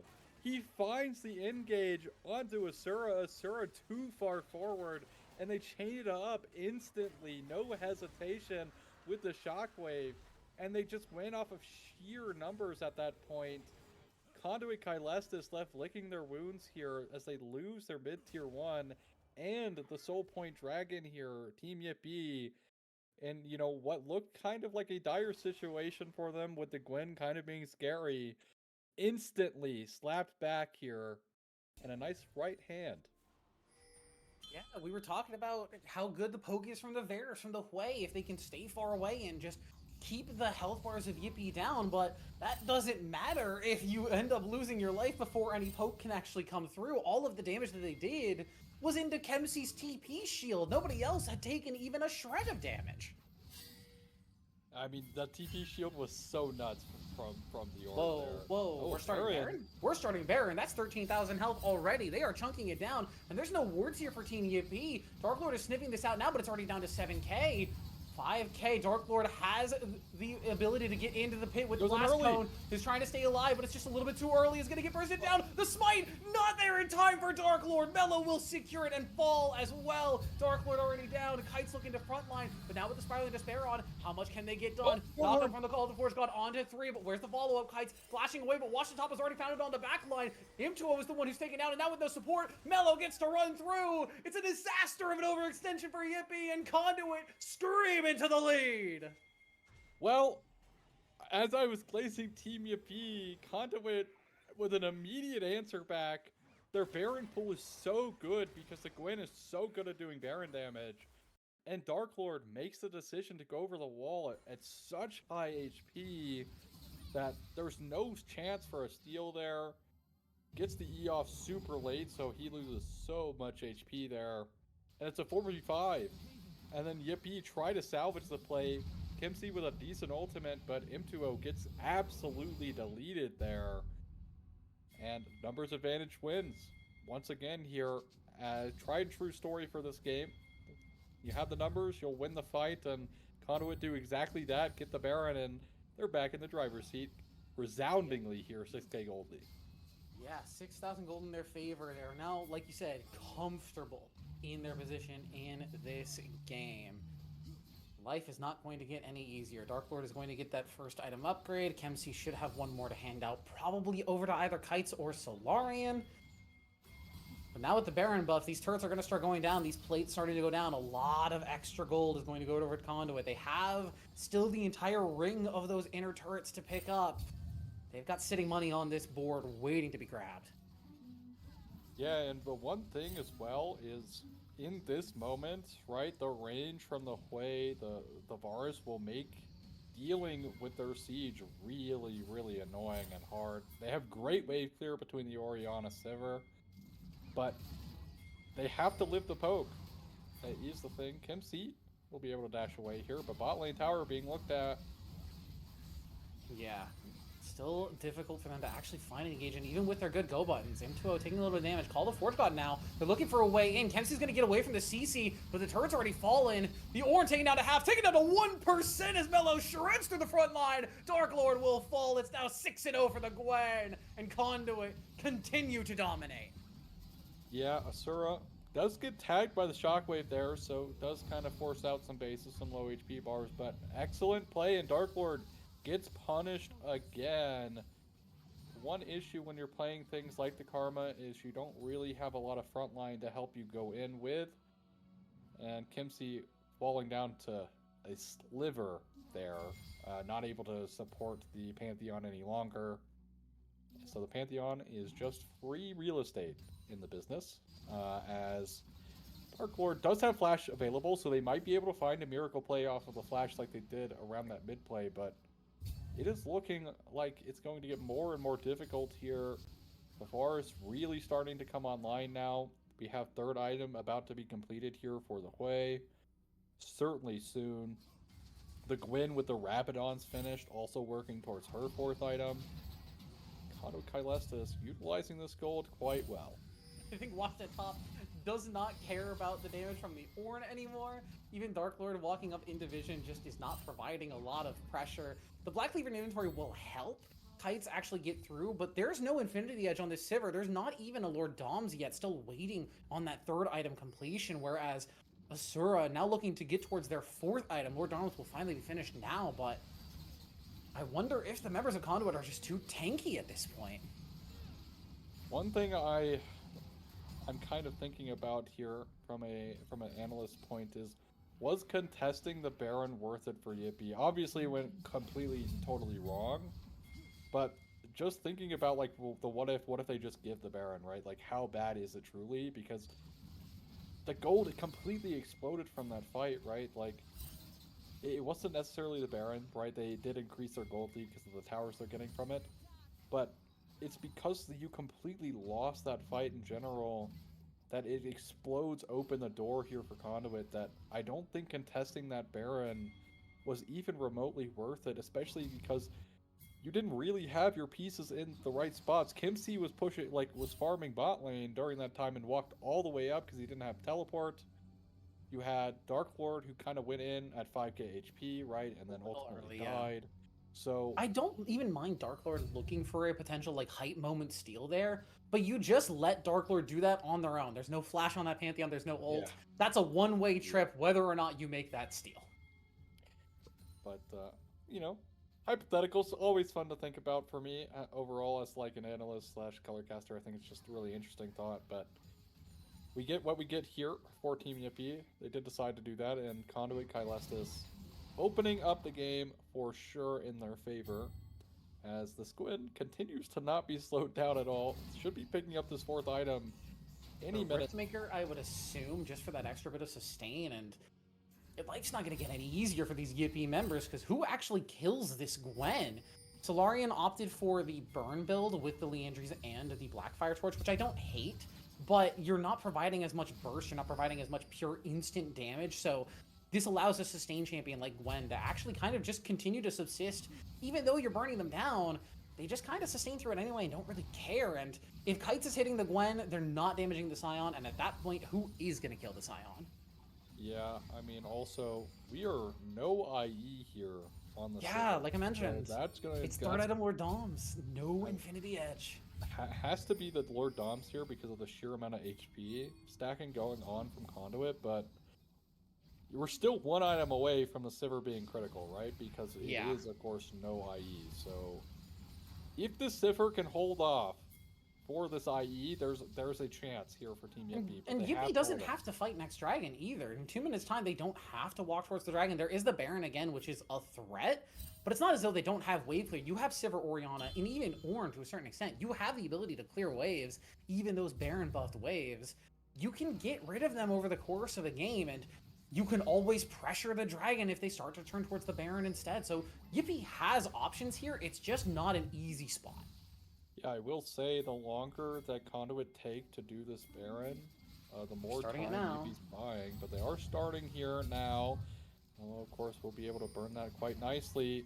Stay behind me. He's spotted out. Call the Forge God here. They're going to look to try and CC it away, but they don't get it. It only finds one. The Baron's going to start to heal up fairly soon here, but it's still aggroed at 13k HP. Dark Lord in the back line. There's the Shockwave again! The combo finds Asura. They've taken down the Varus, but now who can kill Mello? That's your next target. Keep your eyes on this Gwen. She's been knocked out. She's been locked down. The CC, 1,000 gold of shutdown to Kites. Yippie! Find their angle, take the fight, and take Conduit down! Down a bunch of gold, they don't care! Huge shutdown goals and a huge turn for Yippie! And it's the flash again, critically here for Dark Lord to help set up the shockwave once more. Asura completely blown up, no chance of even playing the game. And Yippie find not only the lifeline a minute before their soul spawns in with this Baron, but also a lifeline in the fight and the gold they're going to be able to get onto their carries here. This can be very easily be the Rabadons here for the Orianna, maybe like a BF sword. It's just IE straight up bought out. Oh, that's They are in huge. such a good spot here for this fight, 40 seconds away. Yeah, 40 seconds away from the dragon. They have enough time to recall and to get to this pit and to take control of the river. This is a huge swing for Yippie, and it was off the back of that shockwave combo we saw so early in the game. We've been waiting for it to happen again. Solarian and Dark Lord combo up, take down Asura, no poke from the Varus, and then all of the damage gets focused into Mello, and that was the fight. Yeah, I mean, also... Oh, actually... Nice spell shield. Stay behind me. He is going to get the death charge off. Call the Forge God. Not going to find a lot of value. Kemsey stepped up a little bit too far. Shockwave is going to find one, but it's just on his floor. Washed at top. Stays alive for just long enough to take a little bit more damage. That's 2 Baron busts done. Kites taken out as well. Dark Lord on the run, but is going to get popped. Yippie overextend. Solarian's going to get a little value on this top side, but only a little, as this should just be the dragon over to Conduit. What in the world is happening in this game, Brady? I'm not quite sure. In what world do you actually try to siege the tower there? Like, there's just no reason. Just get the priority here for the soul. Get yourself in a better position. Instead of being in a really weird spot, between, like, with your carries kind of kiting into their jungle, right? And then you're splitting off, right? The Ornn is the only one under tower, gets completely blown up. Not even able to get his ult, like, the second, you know, thing of his ult off, because you just get CC'd. And it's Yippie. Right when they find their miracle, when they needed it most, instantly give up half of their Baron and lose out on the soul once more this game, which is a very big win con here for either team. Yeah, and we will go to not only another Baron, but maybe to another dragon. It has to be. This will be the final elemental dragon taken. No matter who takes it after this, it's going to be Elders. And those 3 Infernal Dragons are providing so much value for Conduit. The 16 stack Magi's on Nissan, the Hui hasn't had a ton of value in this game, but it hasn't had a ton of, like, presence in this game, but the value that they provided with just the consistent damage has been good. Mello on this Gwen now with the Death Cap and the Riftmaker is going to be pumping out a ton of damage. Even if they don't get the soul itself, they've stacked up enough dragons that they've gotten the value out of the picks. Also, how insane is it in that fight as well of the Scion gets a double knockup, not even onto Kimsey, but it lands onto Kites. Kites gets hit by the knockup of the Q there. It's the from disadvantage of Watch the Top, Sever. and You're a short-range AD carry. you just have to respect that, right? Because if Kites doesn't get hit by that knockup, he's much healthier there, doesn't die to the auto attack from Varus, and we're at this point, right, where every little domino matters. And that's exactly it, right? Like the single domino, that one mistake completely changes the trajectory that Yippie were on right then and there. 3 minutes now to the Drake, 2.5 minutes to the Baron. This game is oh so close for either team. Gold lead here for Conduit Kylestis doesn't mean as much anymore as We've seen what Yippie does when they're down in gold. They That's find true. the combos regardless. I do want to That's say, true. finally, we have shield cut from Asura. That 4th item is the Serpent's Fang. I like the call. It looks like the 5th item is maybe a Zonya's, or even just hanging on to the Seekers just for the active. I do also need to call out M2O. You were great in game 1. Where the heck is your Mikhails for this game number 2? Going Ardent 3rd, I think is fine. Supports of the world, we have to start agreeing. Moonstone is kind of a fake item this season. It's a little fake. Even, like, the Echoes of Helia isn't fantastic, but, like, Mikhail's is so good this game. It's so good this game. They have one way to get in. It is what it is, unfortunately. I've made my peace about the Mikhails, alright? I've made my peace. I don't know. Something about me being on Titan. I have issues with Karma players. For seasons previous, it used to be that they would all build the Malignance, the damage. The Malignance build, yeah, I know. The Malignance Zazax, that was my hated build path for Karma. There always has to be something with Karmas in Titan for me. It's just always. I've made my peace, but support players, if you're listening to this, Mikhails is really good, to the point that it is being built on tank supports because it is good. So please, if it's good in a game, itemize it. There is no excuse this game where Mikhails is not instantly built, because A, you have opportunities to save yourself, right? Which is initially what got Yippie so far behind, is because Karma got picked and the whole fight just went completely wrong from that point on. Watch the Top does try to find something with a Decimating Smash, won't be able to do so. But also, you can save a teammate, right? You can provide a little bit of extra frontline so your Pantheon can say, hey, I'm going to tank this Chains of Corruption for my AD carry. I'll be able to still play the game, though, and not tank half my HP or have to utilize my E to not get one shot. So you can use it later to get even more value. But regardless, that's besides the point. Game on a nice edge, 20 seconds away from Baron, 40 seconds away from this soul for either team. Game is looking quite even, regardless of the gold lead. I think this soul fight is going to decide the game. Shockwave flushed away by Asura, managing to stay alive. Call to Forge God finds a big knockup, but where's the rest of the team? Where's the follow-up? Death charge on to Dark Lord, but not a ton of damage followed up after just a Severing Bolt. Gwen already using the needlework, not finding a ton of value. Kempsey standing strong on the front line. The last burst of the needles doesn't find the value. Kempsey's going to get the knockup, but it's just onto 1. Still front lining, still tanking. Dark Lord into the back line, but where's your team? Gwen is immune into that back line. Mello has the damage, has the stacks. Dark Lord staying in the front line is traded 1-for-1. Now Kempsey on the back line looking for Asura. Gets the kill with the pillar. Watched it, Top forced to run away. Nissan is low, but staying alive. Mello will finally cut down Kempsey. It's a 2-for-2 trade. But the jungler of Conduit is standing strong. Oh, he's found out. They're still going for the Baron. Watch it, Top is going to get spotted, but he's not the target. The Dragon's the target. It's already down to 3k. Mello has this fight. Kites is just going to walk in and get absolutely shredded. And now Mello with the objective and a double kill. Solarian's going to fall as well. Mello should be able to pick up 3 here. The needlework is back off of cooldown. Gets the triple shockwave, be damned. Mello stands tall. Oh my goodness, what a, Kites, I don't really know how to even describe what just happened. Mocking melee range into a level 18 Gwen at essential, with full build is a choice and a half, but it is going to be Conduit Kylestis ending this game. It was so close, but yet so far here for Team Yippie. A critical mistake, costing it all here. Dark Lord trying to mount a base defense, but Mello just eats these turrets alive. The GA pop, but I don't think it matters. Conduit in the slobber knocker 40-minute slugfest. 1,000 gold to shut down to Kenzie, but the Nexus is already falling. Conduit take us to game 3. Man, oh man. Conduit with not a clean one. for sure. But they get across the finish line. I talked immediately, at the start of the series, a win is a win, doesn't matter how you get there. And that is a perfect example. A win is a win here from Conduit. Team Yippie, that call to try and siege mid-tier 2 for zero reason completely cost the game because you lost half of your Baron.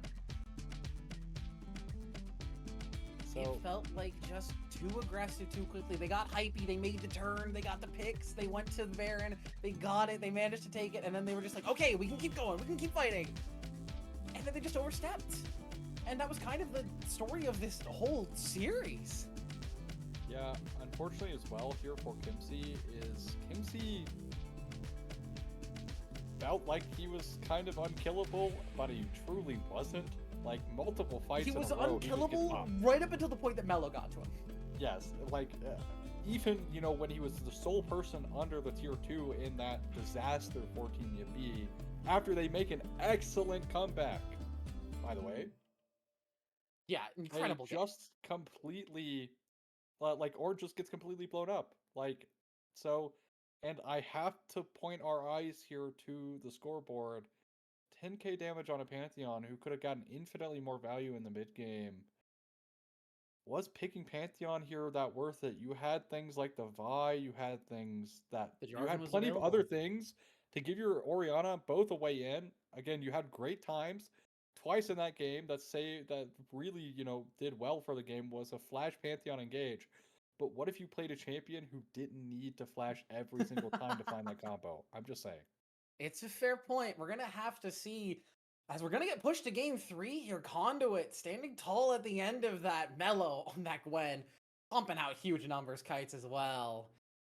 We're going to have to see how these teams shape up in game number 3 when we get to the other side of this break. We're going to have to see who takes this series in week 4. We'll be right back.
Like,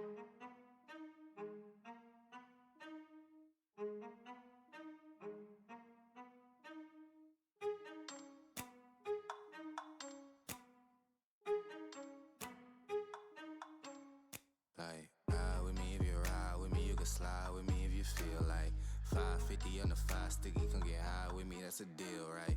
Ride with me if you ride with me, you can slide with me if you feel like 550 on the 5 sticky, come get high with me, that's a deal, right? That's a deal, right? That's a bet, right? That's a bet, right? That's a deal, right? That's a deal, right? That's a bet, right? That's a deal, right? That's a deal, right? That's a bet, right? That's a deal, right? That's a deal, right? Ay, coming down like precipitation. I ain't never met a limitation. Hate plotting my elimination. Gotta go to Google for the information. I'm a superstar, so I gotta shine. Top dollar be the bottom line. Bottom feeding niggas out of line. Turn your heart rate to a dotted line. Yeah, my zodiac probably dollar sign. Got the energy to win it, my nigga, I'm feeling great. Got a day with destiny, focusing on my fate. I don't give a fuck what you rapping, you been a fake. I'm everything that they ain't. It can't be, it won't be. Wanna see me fall, I can't go, I won't leave. Coming from the block with plain clothes and police. Straight up to the top with bankrolls and rollies. Ride with me if you ride with me, you can slide with me if you feel like 550 on the 5 sticky, come get high with me, that's a deal, right? Ride with me if you ride with me, you can slide with me if you feel like 550 on the 5 sticky, come get high with me, that's a deal, right? That's a deal, right? That's a bet, right? That's a bet, right? That's a deal, right? That's a deal, right? That's a bet, right? That's a deal, right? That's a deal, right? That's a bet, right? That's a deal, right? That's a deal, right? Ay, 12 can't really stop shit, so I'm still pushing like a mosh pit. Ice dripping, think I'm hot shit. In the yellow bucket with the mop stick. I've been jugging jams like wholesale. Everything must go sell. Hitting bitches.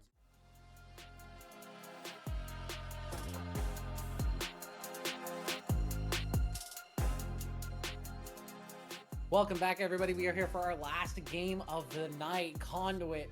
In a game that was, in some parts, really good, and in some parts, really bad. They took game number 2, and now we're up to game 3. Both of these teams are looking to get this week 4 win, carry that momentum into the second half of the split.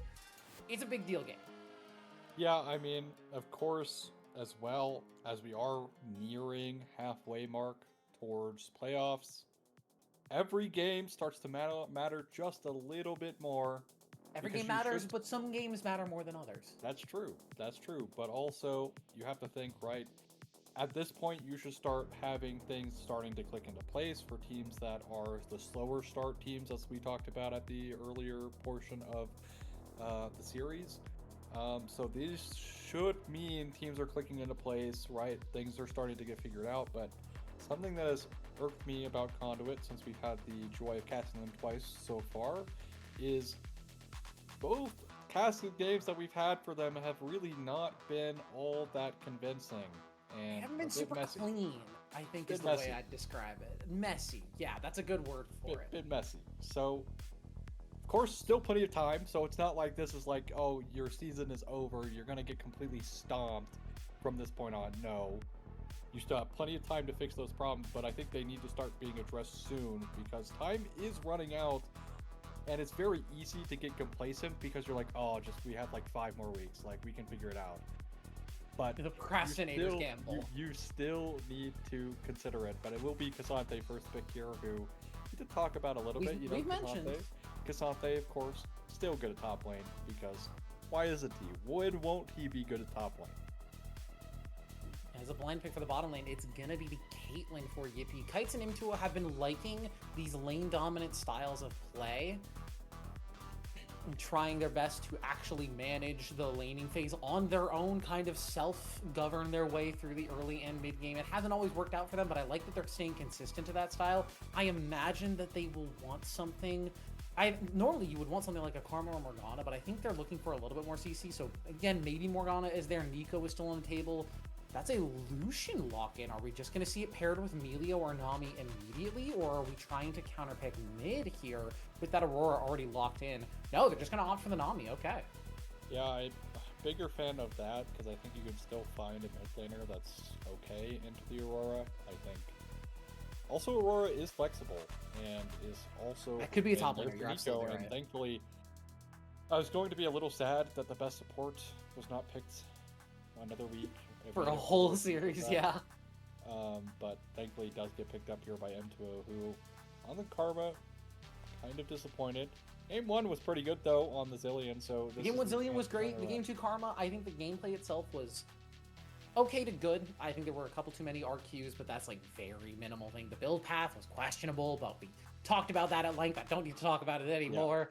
Nope. The bans in the second phase of this draft, we've got the Rek'Sai and the Trundle alongside that Malphite. So a lot of these tanks already taken off of the board. So I wonder if we are going to flex this Aurora to top lane. Are we going to save that flex? Are we going to pick a jungler healer? Or what is the option for Yippie? Surely I think you just picked Jarvan Rumble and here. Jarvan and Wukong are both still up and available, who are like two of the best junglers on the patch, and are, yeah, that's Wukong locked in. Yeah, thankfully, I mean, yeah, I would definitely preference Wukong a bit better into mobility that's been drafted so far from Conduit. And here will be the Volibear, who we talk about this a lot when it's played. The hit or miss of the champion. Very easy to miss on the champion, but at the same time, I've seen some disgusting things from the bear. The amount of healing he's able to do, especially later on into the game. He doesn't do as well in the late game, like in terms of like, oh, he's like a real threat, but in the later stages of the game, he can heal quite a lot and kind of fulfill this kind of like drain tanky role. Sure. But it will be Victor into Syndra, which, you know, That pushes the tried Aurora top true. lane. Tried and true combo here. And yeah, we will see the Aurora top lane. So lots of damage here coming through from Team Yippie. And a lot of fight start as well. They have go buttons. I worry about a lack of frontline, but I suppose the frontline doesn't matter if you're just planning on one-shotting the carries anyway, whereas Conduit has a much more standard front-to-back composition. They have their Syndra Lucian backline. They have the Nami to keep the Volibear and Cassante meatball frontline sustained. Their go button is a little iffy. It's just kind of relying on Nami Wave or Syndra Scatter the Weak to find a stun on somebody, and while that can work, it's a little iffy. It's a bit conditional as opposed to Wukong dashes in and presses ult. That's a fight start. Nico finds an angle with an ult. That is a guaranteed fight start. Yeah, I think also the short range potential here from Conduit is might bite them a little bit here, playing into like the Wukong, the Nico. Gonna be a bit difficult to deal with. Syndra, their longest range here from their team comp for sure. Barring culling, but that is a one thing and it's an ultimate, and that doesn't really happen a lot in team fights. It's usually there for poke, which does do a lot of damage, to be fair, but it can also get canceled. But yeah, Lucian not very that long range, does have the mobility, so maybe he can get away from like a Nico engage, but there's quite a bit of engage tool here. Also, you have to worry about, because the Lucian is shorter range, that Aurora, who's so good at just getting backline access into one-shot combo into Just getting finding back a to the target, backline, deleting them. but with her ultimate, that can very easily be an issue here for Conduit Kylestis. I don't think either team has necessarily a bad draft. I think for Yippie, they might struggle here, getting through front line of Cassante and the Volibear potentially. Like that is a potential here, depending on how the game goes. Caitlyn is not exactly a tank shredding AD carry. That's really the big concern. I want to see a Lord Doms. I want to see an IE. Heck, if the game gets late enough, I wouldn't even hate seeing a Blade of the Ruin King just to really make sure you can cut through the tanks. But you do also have Victor, who provides a lot with almost always building Liandry's. Aurora will most likely put a Liandry somewhere in the build, given that you're versus Cassante Volibear topside. I think they have the ability to get through the tanks. The thing that I like for this Yippie composition, Conduit wants to group. They want a 5-man, they want a meatball. Yippie has a lot of AoE, and a lot of really good AoE too. Yeah, I think specifically with the Syndra, I think like the Syndra is kind of their best option here. Because you can stall out the engage here. Of course, you can scatter the weak, which is really good into melee champions like the Wukong. You can also, it has to be a bit unlucky from M2O, but if M2O tries to go in and get scatter the weak mid-engage, it can completely foil that as well. So some potential here riding on Nissan's shoulders to dissuade some of the engage from Yippie, because there's not really a lot of that left on their comp. You do have like Cassante, but a lot of their engage tools are kind of just like instant and hard to react to. Like you're basically going to have to pre-fire like a Cassante W and pray that it prevents the engage, which is almost never going to work because the enemy team will just see it coming, so they won't engage into the W. So we'll have to see what happens between both of these teams. But I think Yippie probably a bit more favored in this game for sure. Yeah, we're on the rift here. We already see Chemsy trying to play aggressive here, up on the top side, taking advantage of the early brush to just put a little poke down, keep Washed at top at distance. And speaking of keeping at distance, that is a aftershock on the Cassante, saying, I'm not going to do Unsealed Spellbook. We're not going to do Grasp because I'm not going to get any procs on you. We're just looking for tank stats. Also, if you can't actually net onto the Aurora, the instant burst from it, because of how your Q works as well, actually is really nice. So the Aftershock kind of alleviates the ranged matchups, because if you ever do get a chance to proc your Aftershock for that extra tankiness, you also get added damage out of it because it lowers the cooldown of your Q, which means more damage. So you can trade a bit better that way. But level 2 here, For the aggression onto M2O. Root doesn't land, but the Suran stay behind me. They've been looking for angles to play aggressive in these laning phases. It just has kind of been Kites and M2O playing the more ranged advantage compositions. But now it's double range versus double range, so I think Kites and M2O have to be a little bit more careful in this 2v2. yeah, they do need to be mindful here, as but in the same breath, right, Caitlyn is so good in the early like lane phase that if one of these, E's from M2O can land onto maybe like the Nami, right, might be the better target because she doesn't have a dash. If it can land onto the Nami might just very easily get one shot.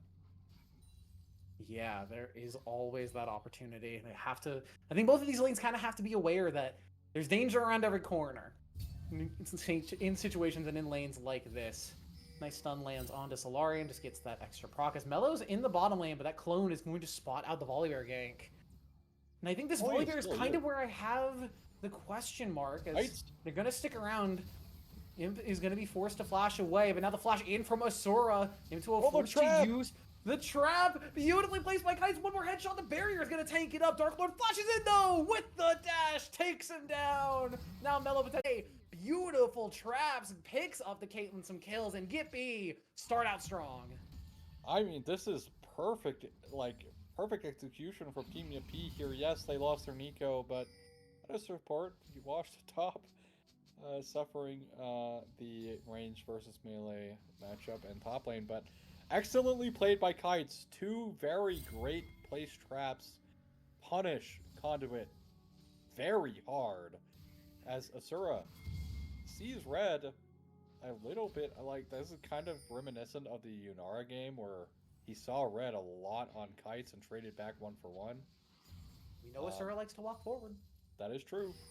Loves to walk forward, and again, it's Dark Lord in the right place at the right time, turning up and getting a kill for himself as well. And something that has been very talked about in pro play is when Wukong can get a lead, it's so impactful because, him getting Triforce is such a massive spike for Wukong's damage that, kind of unlike other bruiser junglers, right, who of course still spike pretty well with their first item, but the Wukong really benefits off of it because of how his Q works, and just the base damage that he does naturally is great play here, though, from Asura.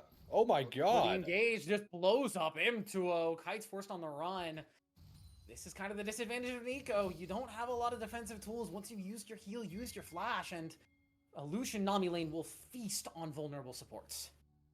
Yeah, I mean, also, you have to realize your root doesn't really last long enough if you're just hitting it baseline without gotta hit it through something. Minion. Yeah, gotta hit it through something for the Caitlyn trap to go down, but even then, once the root is there, you should just run away because they're going to immediately engage on you because you don't have that option.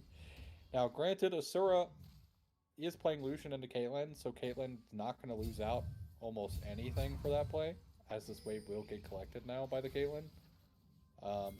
But something to be mindful of from M2O as the strike is being started up by Conduit. Behind me. Takes a chunk from that 90 caliber net. Flank angle here. Dark Lord not level 6, but has the engage. Solarian bursts up, stand behind me. Asura should be the next to fall. Just one more auto. The Chaos Storm. Arcane rains down onto Conduit, and it's a clean 3 for 0. And that will net the dragon for Yippie. Wow, Team Yippie bounce back as well. I was actually kind of worried they might just full send everything onto Ipto and blow him up again, but not even given a chance. It's actually the Drake being the MVP, doing so much damage to actually both Asura and Waros there.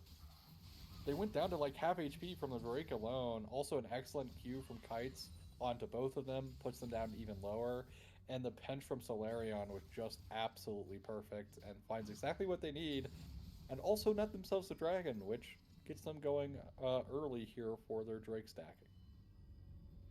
A good start for Yippie, but we saw what happened in game number 2. It looked good at the start, and things just kind of went all over the place. I'm not sure I have full faith in either of these teams to have a perfectly clean game here, so we're going to have to see how this gold lead continues for them. Yippie now moving out to just about 2,000 gold ahead. And where that gold is super important. It's on these 3 carries in the middle. Kemsi getting that individual lead on their lonesome up here on the top side, but like you mentioned, the Wukong getting ahead early, impactful. Victor starting to scale early, super impactful. Caitlyn kind of being able to leapfrog that weak-ish mid-game spike, a huge deal for this pick. Yeah, I mean, also with like Caitlyn, you mentioned it, one of her weakest points is the mid-game, but I think as an 80 carries actually, this engage from Wash. Looking for a little something here with Kemsi. If this and Tofo Strike lands, Kemsi's going to be in some trouble, but fast enough to get under the turret and not be in too much danger. Wash it top without the aftershock, does not want to go for any sort of dive. Yeah, her W is actually just so annoying. Gives you bonus move speed as well, so really hard to play against as a melee champ, but it was an actually decent trade from Wash the top. Clone is going to eat up this calling. Kite's forced to flash away from the bubble, though. Nice placement by Stand Behind Me. And suddenly a little bit down, down 1 summoner. Yippie's bottom lane feeling slightly less confident to walk up. Yes. Well, HP bar here will be equalized as Nami heals up, and also Volibear is bot lane. Dark Lord looking around mid right now. Counter, but I think it's going to just get spotted out on this ward. No, Division didn't catch them.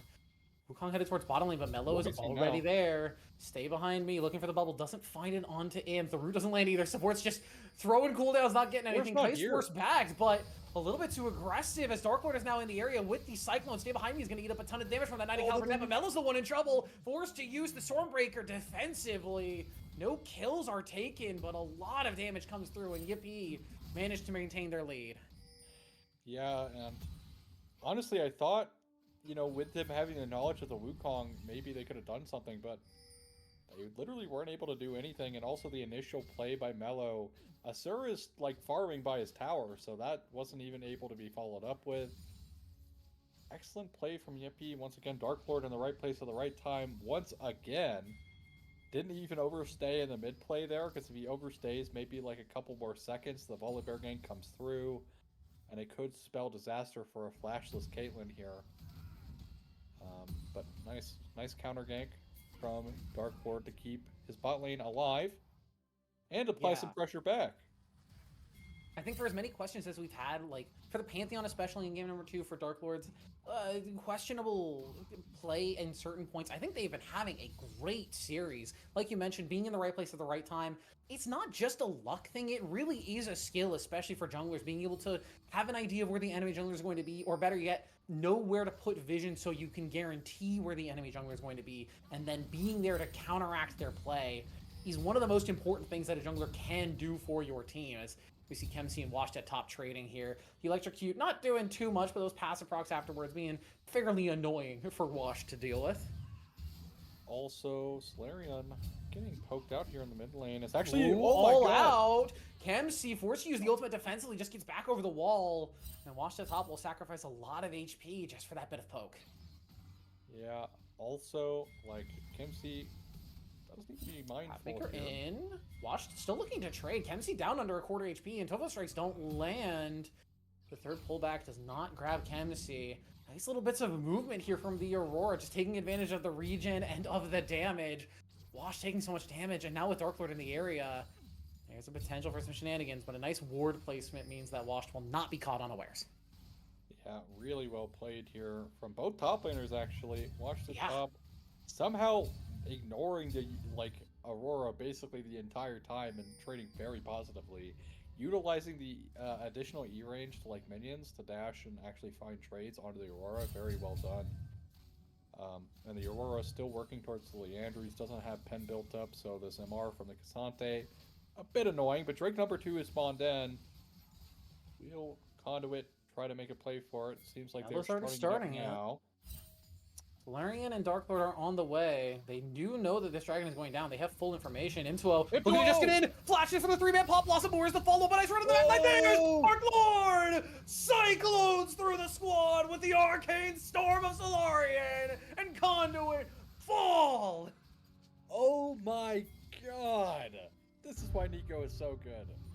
It doesn't matter if you miss a billion ults. All you need to find are the game-winning ones. And those are oftentimes pretty easy to find, as it turns out, just like that. M2O goes in pretty early. Looked maybe a little bit too early, but the synergy between M2O and Dark Lord there on that engage, again, no hesitation, which has really paid off here for Team Yippie in general. Paid off last game as well to kind of help them come back. Unfortunately, not able to convert that game, but again, the no hesitation from the team overall is fantastic. And M2O does die for his efforts. What?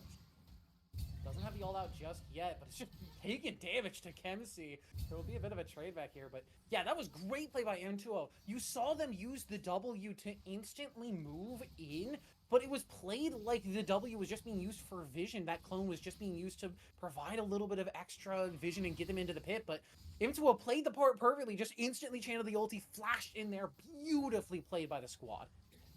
Yeah, and because the Wukong was also pinching down from, like, the river, they were forced to walk away, and Ibduo places himself in a way that no matter what, they have to eat something, right? They're either going to eat the Wukong engage or the Pop Blossom, and unfortunately for them, they chose the Pop Blossom, which also allowed Dark Lord to find the 3-man Cyclone on the back of that as well.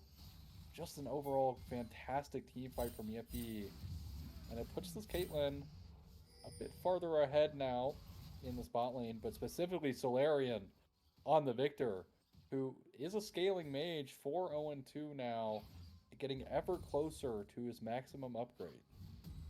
Yeah, that was a huge turn for Yippie. They were already ahead, but now they will be screaming ahead. I also want to talk about this little itemization from Kites. The first item, Hex Optics, I think is a great call in this game.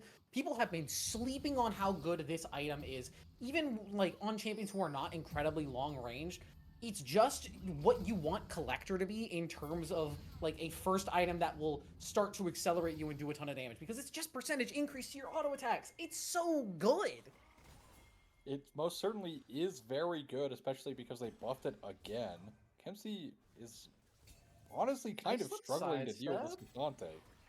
Yeah, all out's there. Melo's in the area, but Kemsey has the Between Worlds, and again, will just force Wash at top to be too far away. Yeah, Melo looking for a potential dive angle here. Kemsey doesn't have the wave cleared, but Melo's got time to wait, and with the Stormbreaker, this turret is not going to be as helpful as you want it to be, Kemsey. Has the flash, has the teleport, but I don't think the Aurora's making it out of this one. Has the flash away, but Melo has the Stormbreaker to follow. One more auto with the Dusk and Dawn and takes down the bunny.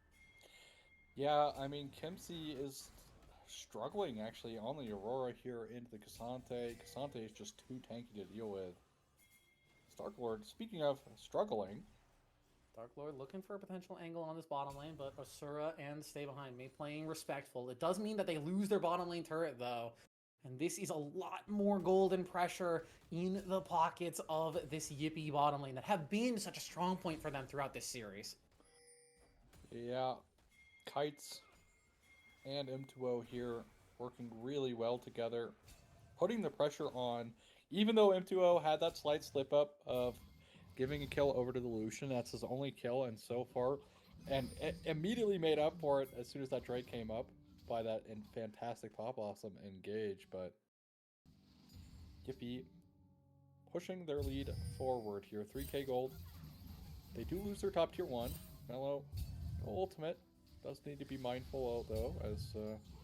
Behind me, he's gonna take a lot of damage here. The Arcane Storm burned as well, just looking for poke alongside the ace in the hole. Stay behind me, taken down to a quarter HP, but will walk away from it.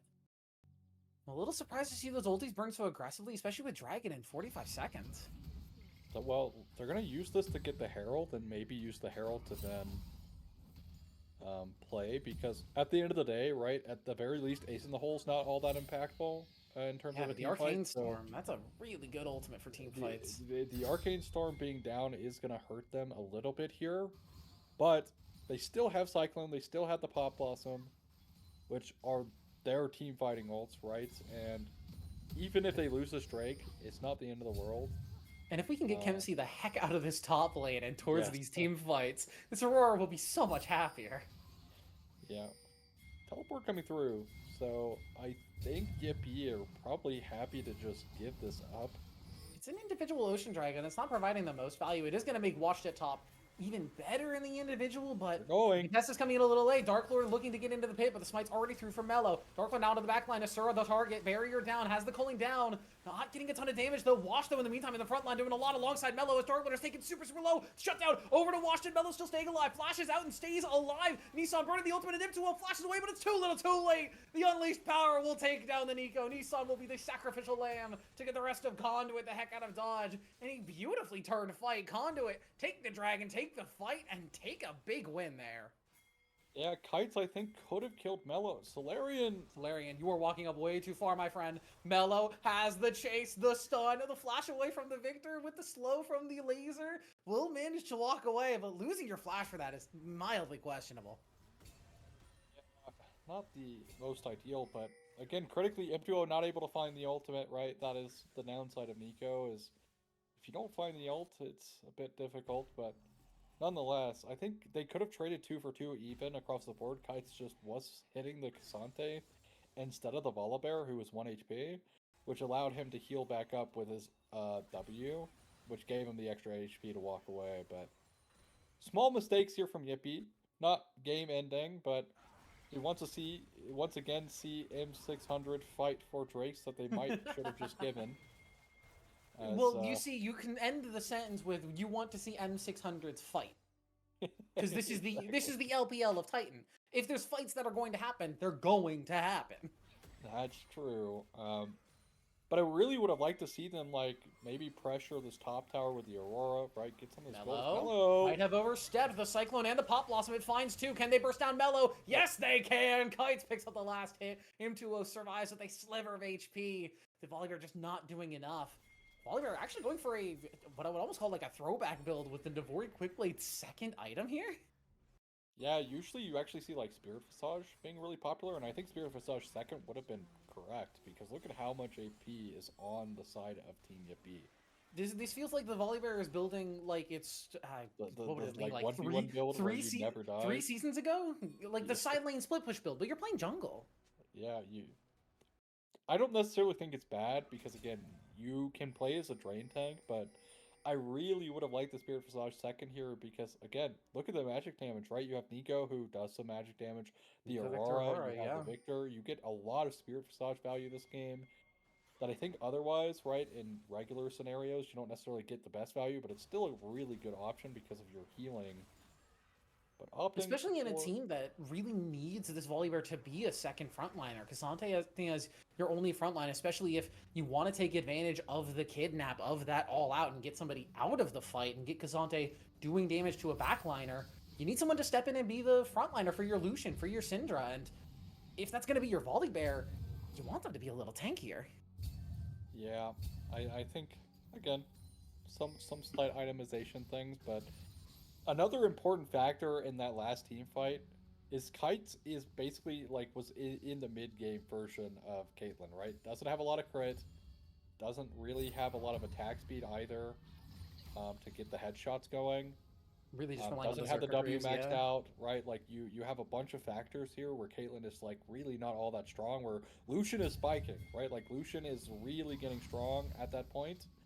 But now Caitlyn has this IE finish working on the LDR or the Mortal Reminder. depending on what she wants to go this game. I If think she either one is recognizes, good. They're both probably fine items. I don't know. I mean, you have two people who are building burn. You can probably afford to have them get an anti-heal item, but I think either way, yeah, the Caitlyn, once she gets this third item finished, she is going to be, again, like I said earlier, leapfrogging over that mid-game weak point and starting to just say, hey, I've scaled past my pseudo-irrelevant point. I'm online now. I'm a scary threat. well, even then, right? Like right now, she does have IE, right? So IE is such a big power spike in general that it 50% does chance to help curve that as one-shot well. somebody with a Yeah, headshot. it does curve that as well because the people she's going to be able to hit, right? Like the Lucian, the Nami, those people are going to just die if the headshot crits. So you have a 50-50 chance of getting one shot or not, which is not something you really want to play around with. Not really good odds, I won't What's lie, the but the most odds you ever aren't going to get lost any better. on a coin toss? Yeah, it's not going to get better just from this point, but just pointing it out that you probably don't want to play that game on a 50-50 either. But Solarian here also doing still really well on the Victor 5-0-2. We'll have the Oh, upgraded Imp is on a ults. flank angle here. Imp is on a great angle here. He's gonna get spotted out, but is looking for a potential access to the backline. Doesn't get the flash off to get in the backline. It's not there yet, but Dark Lord is! Solarian pops the backline. Dark Lord will eventually fall as Nissan has enough damage, but now Washington Look at the resets. stuck in a 1v3. Solarian looking for the damage, but now stuck in their own 1v3. Ace in the hole doesn't have enough damage to finish off Asura. The Lucian able to walk away, and Washington also somehow able to walk away from that. The fight ends up being 1-for-1, and Yippie are the ones to lose their jungler. The Conduit, the health bars are low enough that they maybe can't get back into this pit. Yeah, Mello, there's just no way he's going to be able to get in this pit without dying. It's a 5-man engage. And as I talked about the first Drake fight, right? They do this pinch again. It's so hard to play against. M2O coming from the bottom side of the river and Dark Lord coming from the top side of the river pinches them forward to where they have to tank one of the engages. This time they opt for the Cyclone. To a little bit of success. Again, damage is not all that high coming through from Yippie just yet. The burn build from Victor is not bursty, right? So, and he does need like one more item to really start going and doing a lot of damage. Already has the upgraded ultimate though, so if you had gotten a reset, like one more reset there, it could have been a complete wipe of Conduit Kylestis. Thankfully, they were able to avoid that reset of his ultimate. But it is, again, Caitlyn about to finish her third item here, which will really enable the damage doing. And because these people on Conduit Kylestis have been living on such low HP every engage, the longer the game goes, the less likely they're going to be able to live these engages. Because their team is squishy, right? Their bottom core here is all squishy. The Spirit Visage finally coming online here for the Volibear. But even then, Caitlyn, he's no armor. He is no armor here. Which means Caitlyn is going to destroy it. shred him. And I want to say for Conduit, I think that fight could have been a lot worse. If I saw it right, their flash was a couple seconds away from being online as they started channeling the ulti. If they had that cooldown, that fight just ends. That is a game-ending fight. Dark Lord still got a great engage off, like you said, because of that pincer maneuver. But if M2O also gets in there with the flash, that's just game over. Yeah. I mean, it also probably enables them to do Baron, right? They have their junglers still available. They have more than enough damage with the Caitlyn to burn down the objective, but thankfully for Conduit Kylestis, they hold on. It is a bit rough. Soul point here for Yippie, which something underrated, right? Everyone's like, oh, Ocean Soul's really not that impactful outside of, playing against poke teams, which can be true. But when you have really elongated fights, which has been happening a lot because of the sheer frontline from Conduit Kylestis, the longer fights go on, the more value you get out of Ocean Soul because you get to utilize that region more often. Watch the top. He's looking here on the It's safe enough on the Aurora and with enough health with these two Haunting Guys items that I think they're feeling fine. The Bloodletter's Curse, I feel a bit bad about them being forced to build its second item in a game like this, but given how dang tanky this Cassante is with the Kana Crookern and now the Zeke's in inventory as well, which is such a cheap and efficient item now that they gave it ultimate haste, it is very good. Having ultimate haste is so insane to me because like you'll see people like Kazante build it, like you're like, man, that's a support item. No, it's not. It is just It's all just around great cheap item. and good. It It's is just tank version of the experimental hexplate. Yep, just a great item across the board now. It does It's like even get that Rakan's stats favorite either. item Like it's now. actually just an insane item. It also gives you like a slow field around you, which is pretty insane. Yeah, What again, a it's like great item. Rakan's favorite item, but any tank with a ultimate that they want to use more often will love to build this item. Yeah, thankfully the era of Malphite jungle with Malignance is gone because he just techs this now and it does the same thing except better because he gets actual real stats and can live. So, but no Malphite jungle this game. Little side tangent there as the game is slowed down as we're waiting for 1 minute. Still Soul available here for Team Yippie on the board. Conduit Kylestis, of course. They have to deal with a Flash Nico. Now, granted, their flashes are all available here, right? It's going to come down to how well M2O is able to follow their flashes with his flash or time the flash perfectly so they don't have a chance to react. We've seen this pincer maneuver work so gosh darn well here for Yippie. Conduit's gotta have these flank wards. And Oh, speaking of wards, this Baron buff started, but is going to be spotted out pretty much instantaneously. Dragon's not up for 30 seconds, so Conduit can't just turn for it. They have to start looking for a defense. It's down to 10%. Imp looking for the back line.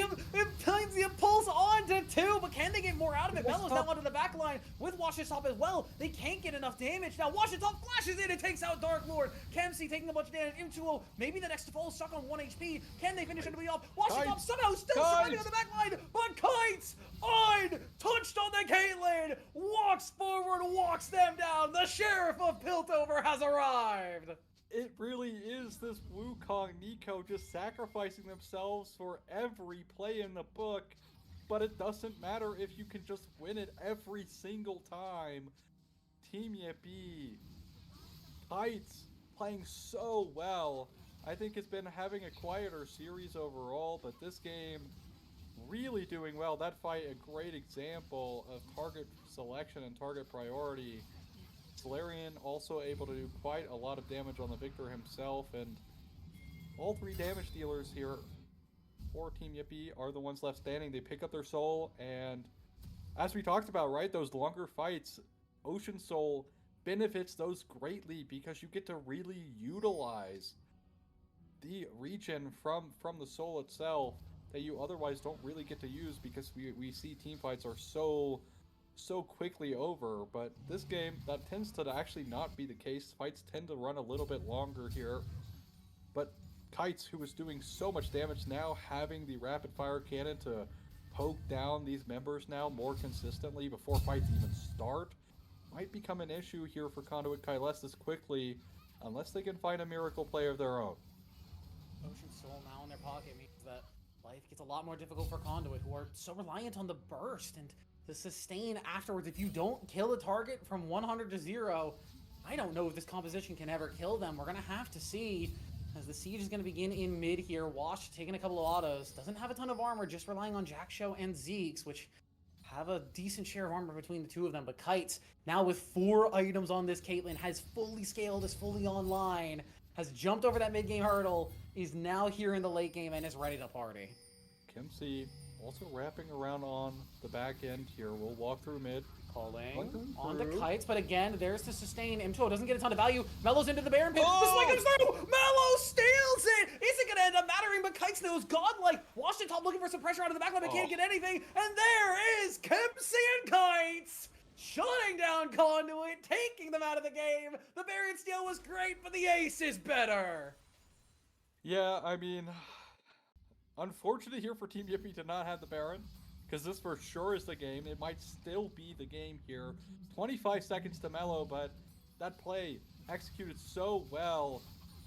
It's the Nico ultimate, buying space.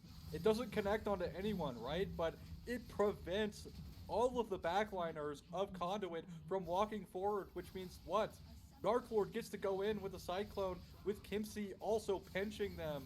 And it's an excellent blueprint from Yippie to win the series on how to play these kind of threat comps. Pinch your team into oblivion was the name of the game here for Team Yippie, and they will get it done in excellent fashion. I think that may have been almost the cleanest game we've seen on stream so far. From Yippie, bravo! Like you said, running their composition almost to perfection. There were a couple of slip-ups here and there, but like you said, finding the pincer every time. M2O finding flank angle after flank angle. Absolutely insane on this Nico, and then Dark Lord as well with the follow-ups. Just some incredible stuff from them, and a great showing throughout the series. Yeah, I mean, one of the biggest factors for a good team is being able to make those snap decision plays and have your team not hesitate, right? Because as soon as someone hesitates, it completely falls apart 9 times out of 10. And having the trust in your teammate is what will win you games more often than not when you're playing compositions like this. And if they can keep playing like this, don't give them Nico, don't give them Wukong, because that was just an absolutely disgusting display of skill here, showcasing why these kind of comps, by the way, are working so well professionally is because those teams play with no hesitation. They all trust each other. They all go instantly on every play, no matter, even if they're going to lose it, they are all committed. And when you're playing games like this, where you're pinching your enemy team every single time, it works so well because their comp is just not meant to play split off. You mentioned it in draft, that they wanted to be this kind of ball team. They want a death ball, right? They want their Cassante Volibear to be helping them, kind of peeling away from some of this like threat of the Wukong, right? The Nico. But it wasn't there for them because at the very end of the day, if you're getting pinched, how do you defend from multiple sides? Yeah, you have to pick an angle and fight it into a outside of vision somehow, almost in every single fight, just finding perfect angles. I don't know how we see Nico in game 3 when you can pilot it like that. I want to see that game 1. Like, yeah, the Zillion was great.